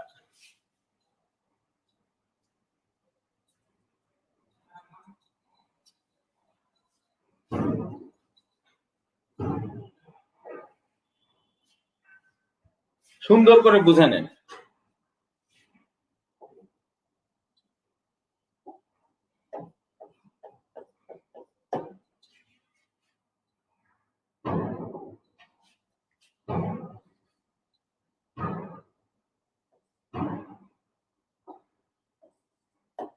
সালটা মনে করেন। আপনি এই যে বাংলাদেশ অ্যাফেয়ার্স পড়েন না, অনেক টিচার বাংলাদেশ অ্যাফেয়ার্স পড়ে। হ্যারিকেন এই যে Shammi Akhter this is hurricane. এখন জেনারেলি আপনি বোঝেন যে বাংলাদেশ অ্যাফেয়ার্স পড়েন না, বাংলাদেশ অ্যাফেয়ার্স এর অনেক টিচার আছে যারা আপনাকে মুক্তিযুদ্ধ পড়ায়। এবং একটা গুরুত্বপূর্ণ বিষয় হচ্ছে বৈষম্য। হ্যাঁ, এই বৈষম্যটা সবচেয়ে প্রকট এবং অ্যাকিউট সিচুয়েশনটাই হচ্ছে 1970। এই 1970-এ গোর্কি নামে সাইক্লোন হয়, যেটাতে 3 লক্ষ মানুষ মারা যায়। এই সময় পাকিস্তান ডিজাস্টার ম্যানেজমেন্ট তো দূরের কথা, রিলিফ ম্যানেজমেন্ট তো দূরের কথা, রিকভারি ডেভেলপমেন্ট তো দূরের কথা, রেসপন্সই করেনি। পাকিস্তান বাংলাদেশ থেকে প্রচুর পরিমাণে সম্পত্তি করেছে, লুটতারাজ করেছে। কিন্তু 1970-এ যখন গোর্কি হলো, এই গোর্কিতে পাকিস্তান গভর্নমেন্ট রিকভার তো দূরের কথা, রেসপন্সও করেনি। এইটাই বাঙালিদের অন্যতম ক্ষোভের প্রধান কারণ। 70-এর নির্বাচনে দেখলেন কি ধোলাইটা করলো এবং 71-এ কি ধোলাইটা করলো, এটা ভেরি ইম্পর্টেন্ট। এরপরে 1991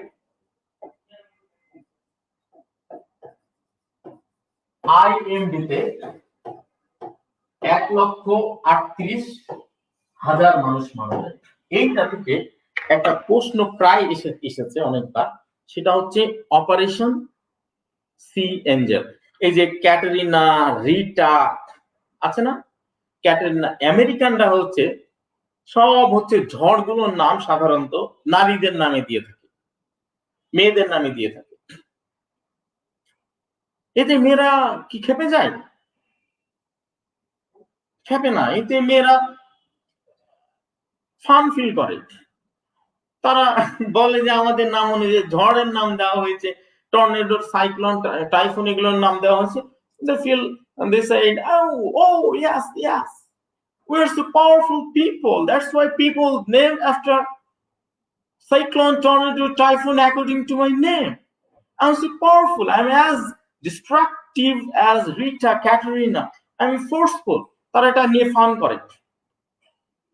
কিন্তু বাংলাদেশে দেখি, বাংলাদেশে অল্প কিছু মেয়ে, এবং মেয়েরা এটা করে না, সাধারণত কিছু মেয়েলি ছেলেরা এগুলোতে রেসপন্স বেশি করে, যে মেয়েদের নামে ঝড়ের নাম দেওয়া হলো কেন, এটা জেন্ডার ডিসক্রিমিনেশন।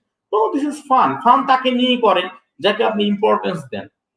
আপনার বন্ধু আপনার জন্য সবচেয়ে বেশি ইম্পর্টেন্ট, আপনি তার সাথে ফান করছেন, সাধারণ মানুষের সাথে আপনি করেন না। তাহলে এখানে একটা কোয়েশ্চেন এসেছে, সেটা হচ্ছে যে আমেরিকা অপারেশন সি এঞ্জেল নামে একটা রেস্কিউ অভিযান চালিয়েছিল। সেটা হচ্ছে আপনার তবে এই 1991 সালে। এরপরে আপনি দেখেন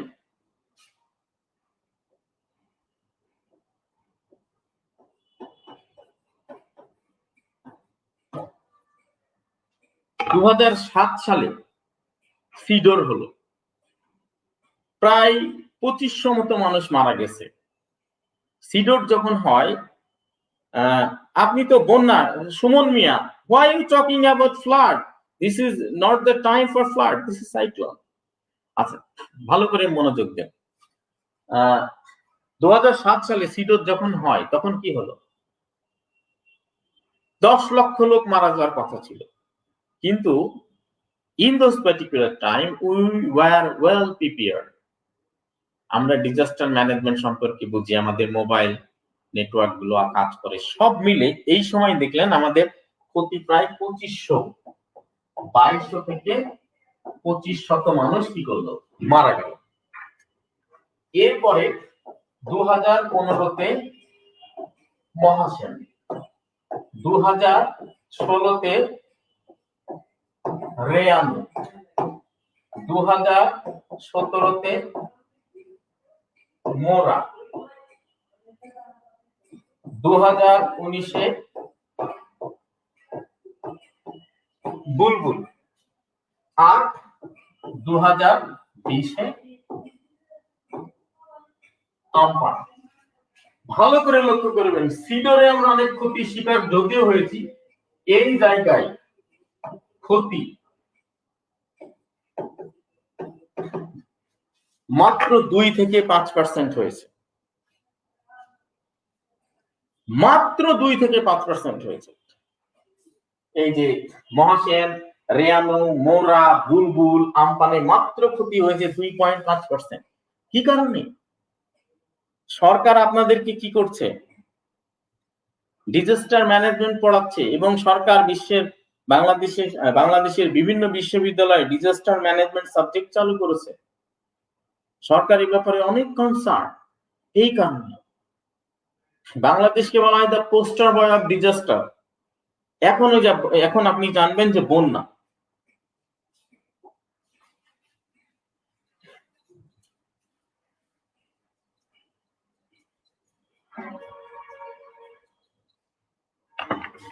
যেহেতু 15 মিনিট টেকনিক্যাল প্রবলেমের কারণে 15 মিনিট হয়েছে, এই কারণে একবারে 5টার সময় দিয়ে দেবো, নামাজের বিরতি সহ শেষ করে দেবো 5টায়। ভালো করে একটু লক্ষ্য করবেন, ফ্লাড। এখন বাংলাদেশে কি বলে বদ্বীপ, বাংলাদেশ অ্যাকচুয়ালি পুরোপুরি বদ্বীপ না, পার্বত্য। বাংলাদেশে হচ্ছে শুধু বৃহত্তর সুন্দরবন অঞ্চল বদ্বীপ, কিন্তু বাংলাদেশ লো ডেল্টা প্ল্যান।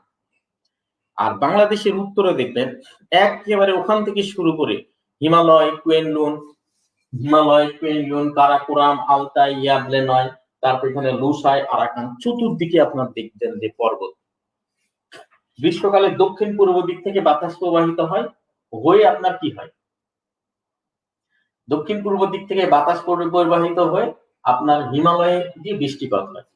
হঠাৎ যখন প্রচুর পরিমাণে বৃষ্টিপাত হয়, তখন বাংলাদেশে বন্যা হয়। বাংলাদেশে জানেন 700টি অধিক নদী। এই নদীগুলো ওয়েল ড্রেজেড না, এগুলো খনন কাজ করা হয়নি ভালো করে, যার ফলে।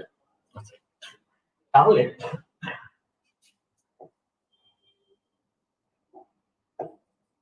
বন্যা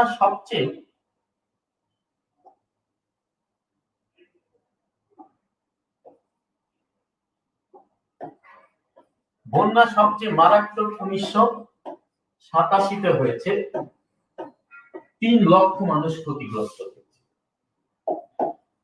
1988-র বন্যা এ যাবৎকালে সবচেয়ে ভয়ঙ্কর, 5 লক্ষ মানুষ এই বন্যায় ক্ষতি হয়েছে। এরপরে হচ্ছে 1998-এর বন্যা, এখানে প্রায় 2 লক্ষ মানুষ ক্ষতিগ্রস্ত হয়েছে। এবং সর্বশেষ 2017 সালের বন্যা, 40টি জেলা ভালো ক্ষতি হয়েছে এবং 20টি জেলা চরম ক্ষতির শিকার হয়েছে। এখন ভালো করে মনে রাখবেন যে বাংলাদেশের সবচেয়ে অ্যাকিউট বন্যা, হিস্টোরিক বন্যা যেটা 1988 সালে। এই জন্য একটা জায়গা থেকে আপনার প্রশ্ন অনেক আসতে পারে, প্রশ্ন আসার সম্ভাবনা খুব বেশি। আমার মনে হচ্ছে এখান থেকে এবার প্রশ্ন আসবে। গভর্নমেন্ট ধরে নিয়েছে যে বাংলাদেশের টোটাল 17% এলাকা, খুব গুরুত্বপূর্ণ, আপনি এটা লিখে নেবেন খাতায়, বাংলাদেশের টোটাল 17% এলাকা হচ্ছে ফ্লাড প্রোন, বন্যা কবলিত অঞ্চল। বাংলাদেশের জমিগুলো হচ্ছে 3 ফসলি, কিন্তু এই বন্যা প্রবণ অঞ্চলগুলোর জমি হচ্ছে 1 ফসলি, বন্যার কারণে, জলাভূমি থাকার কারণে। এই কারণে সরকার এই 17%কে রিকভার করবে কোথায় থেকে? বন্যা থেকে। এর জন্য সরকার ডেল্টা প্ল্যান তৈরি করেছে। 17% ভূমি কি করবে? উদ্ধার করবে। কত পার্সেন্ট ভূমি উদ্ধার করবে? 17%। ডেল্টা প্ল্যান থেকে কোয়েশ্চেন আসতে পারে। 17% আয়লা হচ্ছে জলোচ্ছ্বাস, সামুদ্রিক ঝড়। আচ্ছা, এরকম ঝড় প্রতি বছর কম বেশি করে আসে। আমি বললাম না যে বছরে 80টা আসে, 80টা তো থেকে নাম তো সম্ভব না, যেগুলো থেকে কোয়েশ্চেন আসে মেজর গুলো মনে রাখতে হবে। তাহলে যেখান থেকে আমার মনে হচ্ছে বন্যার জন্য, যেমন ডিজাস্টারের জন্য আমি বললাম সেন্দাই প্ল্যান, ওই রকম বন্যার জন্য একটা জায়গা থেকে কোয়েশ্চেন আসতে পারে। সরকার সর্বোচ্চ এফোর্ট দিচ্ছে যে 17% ভূমিকে সরকার রিকভার করবে। কোথায় থেকে? ফ্লাড জোন থেকে। কিসের মাধ্যমে? Delta plan 21st century. সরকার পদ্মা সেতু নির্মাণ করবে। অবকাঠামোর পরে সরকারের সবচেয়ে বড় প্রায়োরিটি হবে হচ্ছে ডেল্টা প্ল্যান। এই জন্য এখানে আপনাকে একটু মনোযোগ দিতে হবে। আচ্ছা, এবার আমাদের আরো কয়েকটা বিষয় বাকি আছে, আমরা শেষ করে ফেলবো সময় মতো। মনে রাখবেন, সুনামি, ভূমিকম্প, আগ্নেয়গিরি, আর্সেনিক, ওজোন লেয়ার ইরোজন সব শেষ হয়ে যাবে পর্যায়ক্রমে, আপনার সব শেষ হয়ে যাবে। আপনি সুন্দর করে একটু মনোযোগ দিন।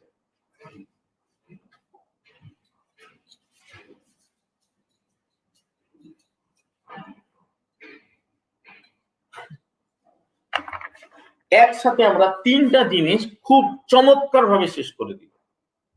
খুব চমৎকার ভাবে তিনটা জিনিস বুঝে নিব অত্যন্ত ভালোভাবে। সেটা হচ্ছে তিনটা জিনিসের সাথে একটা শর্ট কানেকশন আছে। সেটা হচ্ছে ভূমিকম্প, আগ্নেয়গিরি এবং সুনামি। তিনটা একই জাতীয় বিষয়, আপনাকে ভালো করে বুঝতে হবে। সুনামি নিয়ে অনেক প্রশ্ন এসেছে। 2004 সালের যে ভয়ঙ্কর সুনামি হলো, সমগ্র পৃথিবী জুড়ে তছনছ করে ফেললো। ভালো করে বুঝতে হবে।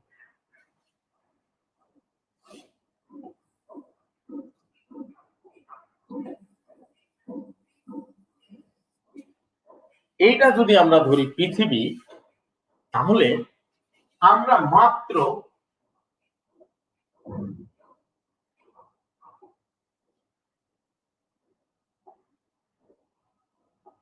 আমরা মাত্র 100 কিলোমিটার, এখানে বলা হয় ভূ 100 কিলোমিটার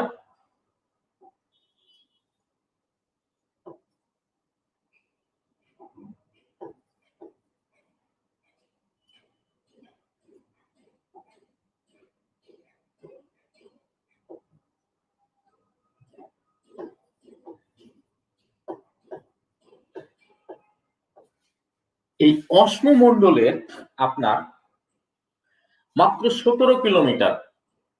সমুদ্রের নিচে তলদেশ থেকে হচ্ছে 10 কিলোমিটার, আর সমতল ভূমি থেকে সমুদ্র পর্যন্ত 10 কিলোমিটার। উপরে হচ্ছে সমুদ্রের তলদেশে পৃথিবীর সবচেয়ে গভীরতম স্থান কোনটা? Mariana trench, 11,033 metre. সর্ব উপরে হচ্ছে এভারেস্ট, 8,850 মিটার। সুতরাং ভ্যারিয়েন্স হচ্ছে 20 কিলোমিটার। ওই রকম আমরা পৃথিবীর যে আর্থ সারফেস, এটা 17 থেকে 18 কিলোমিটার পর্যন্ত, এটাকে বলা হয় আর্থ ক্রাস্ট, ভূত্বক। এই ভূত্বকের যে উপাদান আছে শিলা, এটাকে বলা হয় শিলা। তাহলে আপনারা লক্ষ্য করবেন বিষয়টা খুবই চমৎকার। এখানে আছে সিলিকন, অ্যালুমিনিয়াম।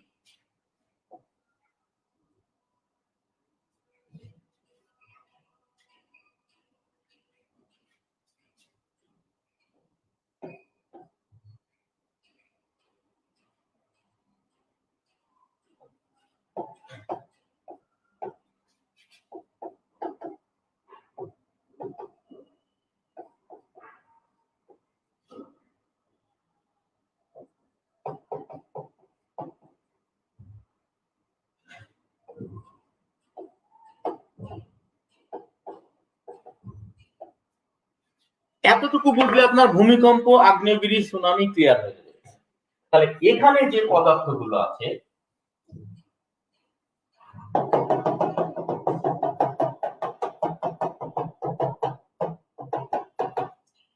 এগুলো হচ্ছে লোহা আর নিকেল।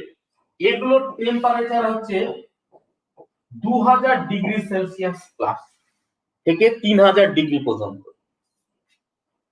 তাহলে এগুলো লোহা আর নিকেল একেবারে তরল গলিত অবস্থায় আছে। তরল আর গলিত অবস্থায় আছে। তাহলে তাপের ধর্ম কি? বেরিয়ে আসা। আপনি ভাত যখন রান্না করবেন, দেখবেন ভাতের হাঁড়ির ওপর যখন ঢাকনা দিবেন, তখন দেখবেন ভাতের বুদবুদটা ঢাকনাটাকে সরিয়ে দিচ্ছে। তাহলে নিচের যে 2000 থেকে 3000 ডিগ্রি সেলসিয়াস লোহা এবং নিকেল আছে, এগুলো কি করবে? নিচ থেকে ধাক্কা দিবে। ধাক্কা দিলে পৃথিবী কি করবে? কেঁপে উঠবে, ভূমিকম্প হবে। আর এগুলো শক্ত হয়ে কি হয়েছে? ভূত্বক হয়েছে। সুতরাং মসৃণ ভাবে কি হয়নি, প্লেট গুলো যে 7টা মেজর প্লেট, প্রায় 24টা মাইনর প্লেট, এগুলো খাপে খাপ ভেঙেনি, কোনটা কমা, কোনটা বড়, কোনটা এলোমেলো। যখন ভেঙে সমান হতে থাকে তখন পৃথিবী কেঁপে ওঠে। তাহলে নিচের এগুলো ইরাপশনের জন্য যখন কি করবে? ধাক্কা দিবে, তখন কি হবে? পৃথিবী কেঁপে উঠবে, ভূমিকম্প হবে। আর এগুলো যখন একেবারে বেরিয়ে যাবে তখনই কি হবে? আগ্নেয়গিরি। আগ্নেয়গিরি ডেফিনেটলি আলাদা কিছু নাই, পৃথিবীর আভ্যন্তরীণ ভাগে লোহা নিকেল যে 2000 থেকে 3000 ডিগ্রি সেলসিয়াসে স্থান ভেদে তরল এবং গলিত আকারে আছে, সেগুলো ইরাপটেড হয়ে যাওয়ার জন্য, বেরিয়ে যাওয়ার জন্য ধাক্কা দেয়, তখন পৃথিবী কেঁপে ওঠে। প্লেট গুলোর স্ট্রাকচার ঠিক না থাকার কারণে, বড় বড় শিলাখণ্ড পড়ে যাওয়ার কারণে পৃথিবী কেঁপে ওঠে। সুতরাং সেটা কি? ভূমিকম্প। তাহলে নিচের লাভাগুলো যখন ধাক্কা দিয়ে বেরোতে না পারে তখন ম্যাগমা, ল্যাকোলিথ পর্বত হয় এবং পৃথিবী কেঁপে ওঠে, ভূমিকম্পের সৃষ্টি হয়। আর যখন বেরিয়ে আসে তখন কিসের সৃষ্টি হয়? আগ্নেয়গিরি। আর এই ভূমিকম্প যখন সমুদ্রের তলদেশে হয় তখন সমুদ্র একেবারে তলদেশ কেঁপে ওঠে, পানিগুলো একেবারে দানবের মতো উঠে কাঁপতে থাকে, দিয়ে একেবারে বন্দরে এসে হানা দেয়, তখন তাকে বলে ভূমিকম্প, সুনামি। তাহলে সমুদ্রের তলদেশে ভূমিকম্পের ফলে যে জলোচ্ছ্বাস হয় সেটা হচ্ছে সুনামি, আর স্থলভাগে যেটা হয় সেটা হচ্ছে ভূমিকম্প। তাহলে সবচেয়ে বেশি ডিজাস্টার ঘটাই হচ্ছে সুনামি। আমাদের জীবদ্দশায় 2টা ভালো ভালো বড় বড় সুনামি দেখেছি। একটা দেখলাম 2004 সালে ইন্দোনেশিয়ায় সুমাত্রা আচেহ বন্দর, বান্দা আচেহ, সুমাত্রার বান্দা আচেতে হলো, কি তছনছ করে দিল 2004-এ। আর দেখলাম 2011-তে জাপানের ফুকুশিমা। আইলা হচ্ছে, এটাও হচ্ছে সামুদ্রিক ঝড়, জলোচ্ছ্বাস। তাহলে সমুদ্রে স্থলভাগে ঝড় হলে একটু রক্ষা পাওয়া যায়, সমুদ্রে ঝড় হলে ওইটা পানিকে প্রবাহিত করে নিয়ে উপকূলে এসে পানি উপরে উঠে উপকূলে হানা দেয়, এইটাকে বলা হয় জলোচ্ছ্বাস। আর যদি ঝড়ের বদলে যদি ভূমিকম্প হয়, ভূমিকম্পের ফলে জলোচ্ছ্বাস হয়, সেটাই হচ্ছে সুনামি। সুনামি হচ্ছে বন্দরের ঢেউ, সুনামি জাপানি শব্দ। এই প্রশ্নগুলো অনেকবার এসেছে। ধন্যবাদ। এখন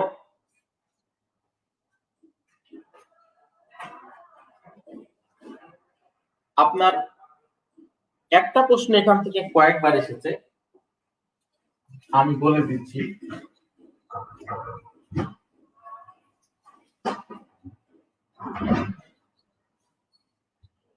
সেটা হচ্ছে ফায়ারি রিং।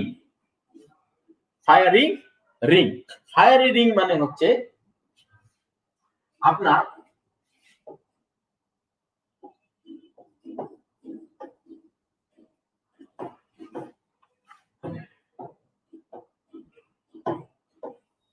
এই প্রশান্ত মহাসাগরের আপনার আমেরিকার পশ্চিম উপকূল আর জাপান চীনের পূর্ব উপকূল, এই গোলাকার অঞ্চলটাকে বলা হয় আগ্নেয় বলয়। এটা যেমন ধরেন, আমি ধরে নিলাম এইটা আফ্রিকা,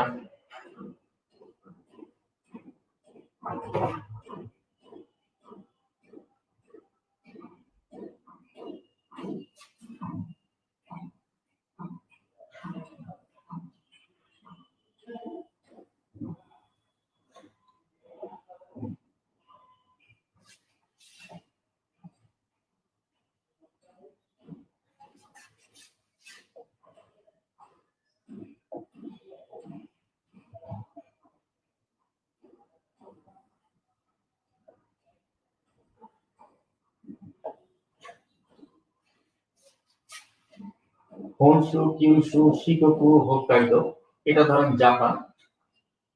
তাহলে এখান থেকে শুরু করে এইভাবে, আর এখান থেকে শুরু করে এইভাবে, এই যে গোলাকার অংশটা আছে এইটাকে বলা হয় ফায়ারি রিং। পৃথিবীতে 850টা আগ্নেয়গিরি আছে, তাহলে জাপানে প্রতি মিনিটে 7বার করে ভূমিকম্প হয়। তাহলে পৃথিবীর অধিকাংশ ভূমিকম্প আগ্নেয়গিরি এই অঞ্চলটায় হয়, এটাকে বলা হয় ফায়ারি রিং। তাহলে এই লাভাটা যদি বেরিয়ে আসে, সোজা কথা ম্যাগমা, যেটাকে লাভা বলি, ম্যাগমা বলে, এগুলো যদি বেরিয়ে আসে তাহলে ভূমিকম্প আর ইরাপশন না হয়ে শুধু ধাক্কা দিলে বেরিয়ে আসলে আগ্নেয়গিরি, আর যদি ধাক্কা দেয় তাহলে ভূমিকম্প। আর এই ভূমিকম্পটা কোথায় হয়? ফায়ারি রিং এ। এটাকে আগ্নেয়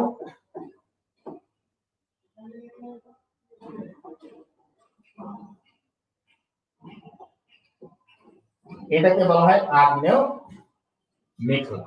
কি বলা হয়? আগ্নেয় মেঘলা, ফায়ারি রিং। তাহলে সবচেয়ে বেশি ইয়ে হয়। এরপরে হচ্ছে আরো তিনটা ডিজাস্টার বাংলাদেশে আছে, আমি শেষ করে দেবো, শেষ হয়ে গেছে প্রায়। 3টা ডিজাস্টার আছে বাংলাদেশে। সেটা হচ্ছে, থ্যাংক ইউ, আপনারা ক্লাস কেমন হচ্ছে ফিডব্যাক দিলে আমি খুশি হব। কারণ হচ্ছে আমি বুঝতে পারবো যে আপনাদের রিকোয়ারমেন্টটা কি। এখন ঠান্ডা মাথায় চিন্তা করবেন। আমরা বলি শৈত্যপ্রবাহ, শৈত্যপ্রবাহ, শৈত্যপ্রবাহ, কিন্তু কখন শৈত্যপ্রবাহ এটা আমরা বুঝতে পারবো না।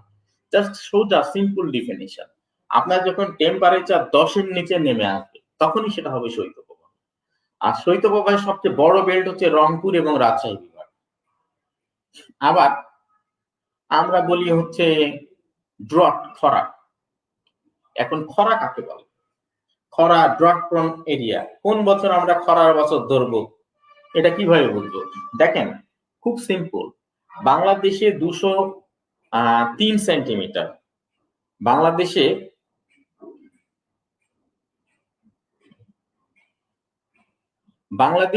দেখবেন গড় বৃষ্টিপাত 203 সেন্টিমিটার।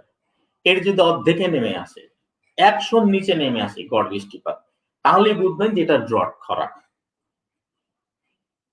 শৈত্যপ্রবাহ বুঝবেন যখন টেম্পারেচার 10-এর নিচে নেমে আসবে। সাধারণত টেম্পারেচার আপনার 21 ডিগ্রি টেম্পারেচার এর নিচে নেমে আসলে সাধারণত এটাকে শীতকাল ধরা হয়। 21 থেকে 25 ডিগ্রি এটাকে টেম্পারেট টাইম ধরা হয়। তাহলে 10 ডিগ্রির নিচে নেমে আসলে আপনি বুঝবেন যে এটা শীতকাল, এই শৈত্যপ্রবাহ। আর যদি আপনি বুঝেন যে বৃষ্টিপাত অর্ধেক হয়ে গেছে, 100 ডিগ্রি মানে 100 সেন্টিমিটার মিলিমিটারের সেন্টিমিটারের নিচে নেমে গেছে, 203 সেন্টিমিটার বৃষ্টিপাত অর্ধেক 100 নেমে গেছে, তাহলে বুঝবেন খরা। তাহলে বাংলাদেশে ড্রট প্রন এরিয়া বলতে আপনি বুঝবেন হচ্ছে বরেন্দ্র অঞ্চল, 8টা জেলায়, 34টা উপজেলায়, রাজশাহী, তারপরে নওগাঁ, বগুড়া, রংপুর আর দিনাজপুর, জয়পুরহাট, এই বেলটাকে বলা হয় বরেন্দ্র অঞ্চল, মাটি লাল। তাহলে এটা হচ্ছে খরা প্রবণ অঞ্চল। খরা মানে কি? 100 সেন্টিমিটারের নিচে বৃষ্টিপাত। আর এই বরেন্দ্রটাই আবার কিন্তু কি, এই বরেন্দ্রটাই আবার কি, শৈত্যপ্রবাহের অঞ্চল। শৈত্যপ্রবাহটা কি? টেম্পারেচার 10 ডিগ্রির নিচে নেমে আসবে। বাংলাদেশে সবচেয়ে বেশি শীত পড়ে দিনাজপুর এবং রাজশাহী বেল্টে। আচ্ছা, এখন ফ্লাড জোন। এই ফ্লাড জোনটা কি? Flood prone area. বাংলাদেশে 20টা জেলা হচ্ছে বন্যা কবলিত এবং 40টা জেলা বন্যার ঝুঁকির মধ্যে থাকে। তাহলে বাংলাদেশকে যদি ভাগ করেন, তাহলে বরেন্দ্র অঞ্চল হচ্ছে শৈত্যপ্রবাহ এবং খরা প্রবণ অঞ্চল। যমুনা বেল্ট যেটা এবং মেঘনা বেল্ট, এইটা হচ্ছে নদীর তীরবর্তী অঞ্চল। এইটা হচ্ছে আপনার ফ্লাড জোন। 20টা জেলা, ধরেন কুড়িগ্রাম, তারপরে সিরাজগঞ্জ, তারপর ওইদিকে টাঙ্গাইলের কিছু অংশ, হাওড় এলাকায় আপনার কিশোরগঞ্জ অঞ্চল, তারপরে মেঘনার তীরে চাঁদপুর টাঁদপুর, নোয়াখালী টোয়াখালী, এই 20টা জেলা হচ্ছে আপনার ফ্লাড জোন। এখন ফ্লাড প্রোন এরিয়া এগুলো। এখন আরেকটা ডিজাস্টার আছে, সেটা হচ্ছে আপনার ল্যান্ডস্লাইড, ভূমিধস। এই ভূমিধসের পোস্টার বয় হচ্ছে চিটগং। চিটগং কি কারণে? চিটগং হচ্ছে বাংলাদেশের হাইলি ইন্ডাস্ট্রিয়াল জোন, ঢাকার পরেই চিটগং। এরা পাহাড় কেটে কি করে, মিল কলকারখানা, ফ্যাক্টরি, ইন্ডাস্ট্রি, শহর এগুলো করে। আর পবিত্র কুরআন মজিদে আল্লাহ তাআলা পবিত্র, আচ্ছা আব্দুল আহাদ 2003 ছাড়ালে কি হবে? 2003 ছাড়ালে কিছু হবে না, 2003 ছাড়ালে কিছু হবে না, নাচি না। কারণ 2টা ঘন্টা এক জায়গায় দাঁড়িয়ে থাকা, এখান থেকে একটু যদি নড়ি তাহলে আপনার কি হবে, ওই আপনি আমাকে আর দেখতে পাবেন না, এক জায়গায় 2 ঘন্টা ধরে দাঁড়িয়ে আছি। এই কারণে বডিটার একটু মুভমেন্ট করছি গুড ব্লাড সার্কুলেশনের জন্য। আচ্ছা যা হোক, চিটাগং অঞ্চলটা কি হচ্ছে আপনার, চিটাগং অঞ্চলটায় যে প্রবলেমটা হচ্ছে, এরা পাহাড় কাটছে। পবিত্র কুরআন মজিদে বলা হয়েছে পাহাড়কে কিলো পেরেকের মতো গেঁথে রাখা হয়েছে, কিসের জন্য? ভূমির সাথে। এইটা কাটলে ব্যালেন্সটা নষ্ট হয়ে যায়, ফলে পাহাড় ধসে পড়ে। এটা হচ্ছে আপনার ল্যান্ডস্লাইড। তো ঠিক আছে,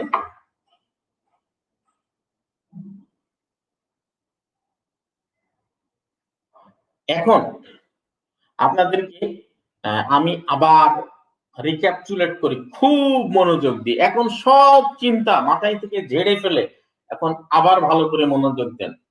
তাহলে আমি বললাম যে পৃথিবীর সব সংস্থা, জাতিসংঘ থেকে পৃথিবীর সব সংস্থা, সংগঠন, এইটা বোঝার জন্য আপনাকে কি করতে হবে? আপনার আইডিয়ালিজমের সবচেয়ে বেশি স্প্রেড আউট করেছে এমানুয়েল কান্ট। এই এমানুয়েল কান্টের একজন বিখ্যাত শীর্ষ পলিটিক্যাল সায়েন্টিস্ট, উনি একজন বিশ্ববিদ্যালয়ের প্রফেসর, পরে আমেরিকার প্রেসিডেন্ট হলেন উড্রো উইলসন। তিনি তার বিখ্যাত 14 পয়েন্টস দিলেন। এই 14 পয়েন্টস অনুযায়ী প্রথম বৈশ্বিক সংস্থা 1919 সালে প্রতিষ্ঠিত হয়ে 1920 সালে কার্যক্রম শুরু করলেন লিগ অব নেশনস। এইটা স্প্রেডিং গ্লোবাল রূপ হচ্ছে ইউনাইটেড নেশনস। সুতরাং আপনার পৃথিবীর সব সংস্থা সংগঠন ভালো করে বুঝতে গেলে আপনার প্রথম 14 points league of Nations, United Nations বুঝতে হবে। এখন বাংলাদেশ সহ থার্ড ওয়ার্ল্ডের টোটাল ডেভেলপমেন্ট প্ল্যান যেটা, এইটা আপনাকে ভালো করে বুঝতে গেলে যেটা করতে হবে সেটা হচ্ছে এসডিজি বুঝতে হবে, সাস্টেনেবল ডেভেলপমেন্ট গোল। কারণ 2015 সাল থেকে শুরু করে 2030 পর্যন্ত সমগ্র পৃথিবী ডেভেলপমেন্ট প্রেসক্রিপশন হিসেবে আপনার এলডিসি এবং ডেভেলপিং কান্ট্রি গুলো ডেভেলপমেন্ট প্রেসক্রিপশন হিসেবে আপনার এসডিজি নিয়েছে। এটা আপনাকে বুঝতে হবে, যাই করবেন সেটা এসডিজির ব্যানারে করছে কিন্তু। সুতরাং এসডিজি না বুঝলে অ্যাক্টিভিটিস বুঝতে পারবেন না, স্টেট অ্যাক্টিভিটিস। ওই রকম ভাবে ডিজাস্টার বুঝতে গেলে আপনার সেন্দাই প্ল্যান বুঝতে হবে। জাপানের সেন্দাই শহরে আপনার সেন্দাই প্ল্যান 2015 থেকে 30, এইটার আপনার টার্গেট হচ্ছে আপনার হচ্ছে 7টা, এই গোল হচ্ছে 7, এই টার্গেট হচ্ছে 7টা, অ্যাকশন প্ল্যান হচ্ছে আপনার 50টা, লক্ষ্য উদ্দেশ্য 4টা নিয়ে সেন্দাই প্ল্যান 2015 থেকে শুরু করে 2030 এর মধ্যে রিস্ক রিডাকশন করবে। কার রিস্ক রিডাকশন করবে? Disaster risk reduction. তাহলে ডিজাস্টার নিয়ে যা কাজ এবং যা অ্যাক্টিভিটিস সব কাকে কেন্দ্র করে হবে? এই সেন্দাই প্ল্যানকে কেন্দ্র করে গভর্নমেন্ট, ইন্টারন্যাশনাল এবং গ্লোবাল সকল অ্যাক্টিভিটিস কোনটাকে কেন্দ্র করে হবে? Sendai plan. সেন্দাই প্ল্যান যদি আপনি না বুঝেন তাহলে তো আপনি কোনো কিছুই বুঝতে পারবেন না। সেন্দাই প্ল্যান একটা অ্যাকশন ইম্প্যাক্ট দিয়েছে, যা 6টা কি আছে, সিস্টেম আছে। দুর্যোগ হয়ে যাওয়ার পর কি করবে আর দুর্যোগ হয়ে যাওয়ার আগে কি করবে। দুর্যোগ হয়ে যাওয়ার পরে 3টা কাজ করবে। প্রথম হচ্ছে রিকভারি করবে, যে দুর্যোগের কবলে যারা পড়েছে তাদেরকে রেসপন্স করবে। দুর্যোগ যে হয়েছে, এই দুর্যোগটার হয়েছে, এই দুর্যোগের দিকে রেসপন্স করবে, ছুটে যাবে। এরপর রিকভার, উদ্ধার কার্যক্রম চালাবে। উদ্ধার কার্যক্রমের পর যে ক্ষতিটা হয়েছে সেটাকে ডেভেলপ করার চেষ্টা করবে। আর দুর্যোগের আগে কি করবে? কারণ প্রিভেন্ট ইজ বেটার দেন কিউর, তাহলে প্রিভেন্টেশন করার চেষ্টা করবে। যেমন সুন্দরবন আপনি কি করেছেন, কতগুলো দুর্যোগ থেকে সুন্দরবন, আল্লাহ তাআলা সুন্দরবনের মাধ্যমে কতগুলো দুর্যোগ তৈরি হয়েছে। এই যে ডালিম রয় বললো জাপানে কেন ভূমিকম্প হয়, আসলে বললাম না যে জাপান হচ্ছে আগ্নেয় মেঘলার দেশ, এগুলো হচ্ছে ভূমিকম্প এবং আগ্নেয়গিরি প্রবণ অঞ্চল। জাপান এই আগ্নেয় দ্বীপের উপরই প্রতিষ্ঠিত, এই জন্য এখানে এত ইয়ে।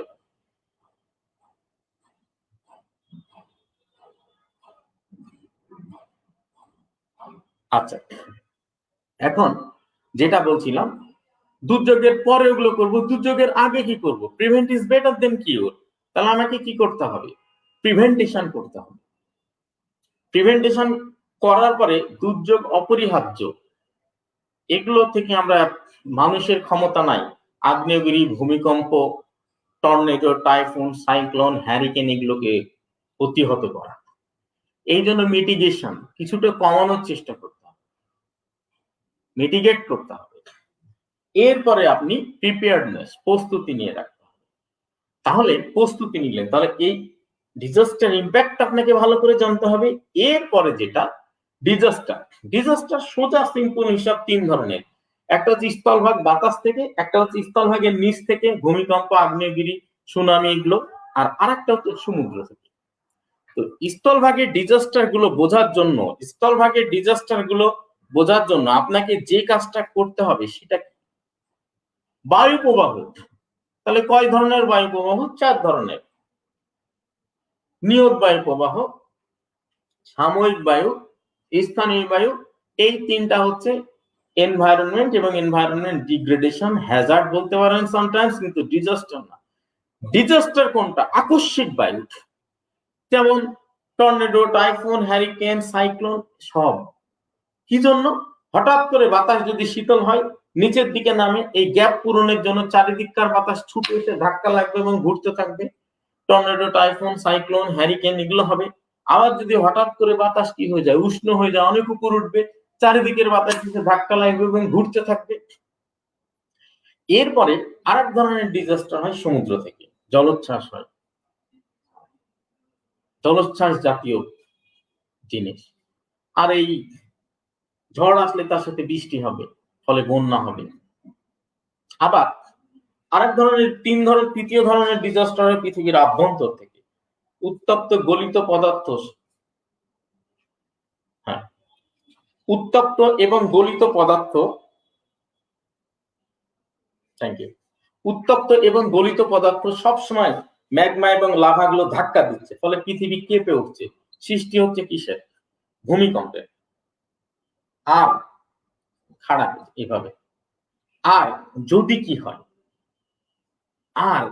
কি হয়, লাভাগুলো বেরিয়ে আসে, তাহলেই ভূমিকম্প। আর যদি বেরিয়ে না এসে নিচ থেকে বেরিয়ে আসলে আগ্নেয়গিরি, আর বেরিয়ে আসতে না পারলে ধাক্কা দিলে ভূমিকম্প।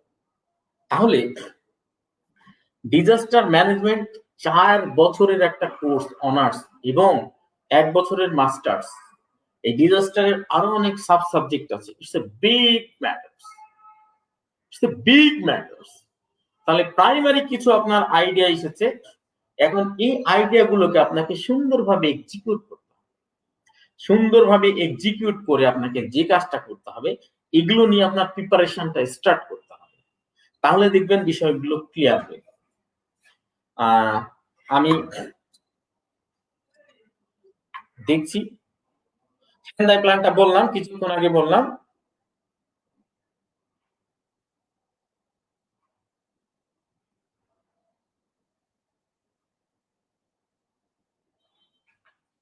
আচ্ছা, থ্যাংক ইউ। এখন জাপানেরটা বলি। আপনি দেখলেন না, জাপানটা হচ্ছে আগ্নেয় মেঘনার মধ্যে অবস্থিত। এই অঞ্চলটায় আরো কিছু কিছু ছোট ছোট ইয়ে আছে, যেমন ভূমিকম্পের দেশ বলা হয় জাপানকে। আবার দেখা যাচ্ছে বজ্রপাতের দেশ বলা হয় আপনার ভুটানকে। ভুটানে প্রায় বজ্রপাত হয় মেঘের কারণে। দুইটা মেঘ যখন পরস্পর ধাক্কা লাগে তখন। তো যা হোক, সবাইকে অসংখ্য ধন্যবাদ।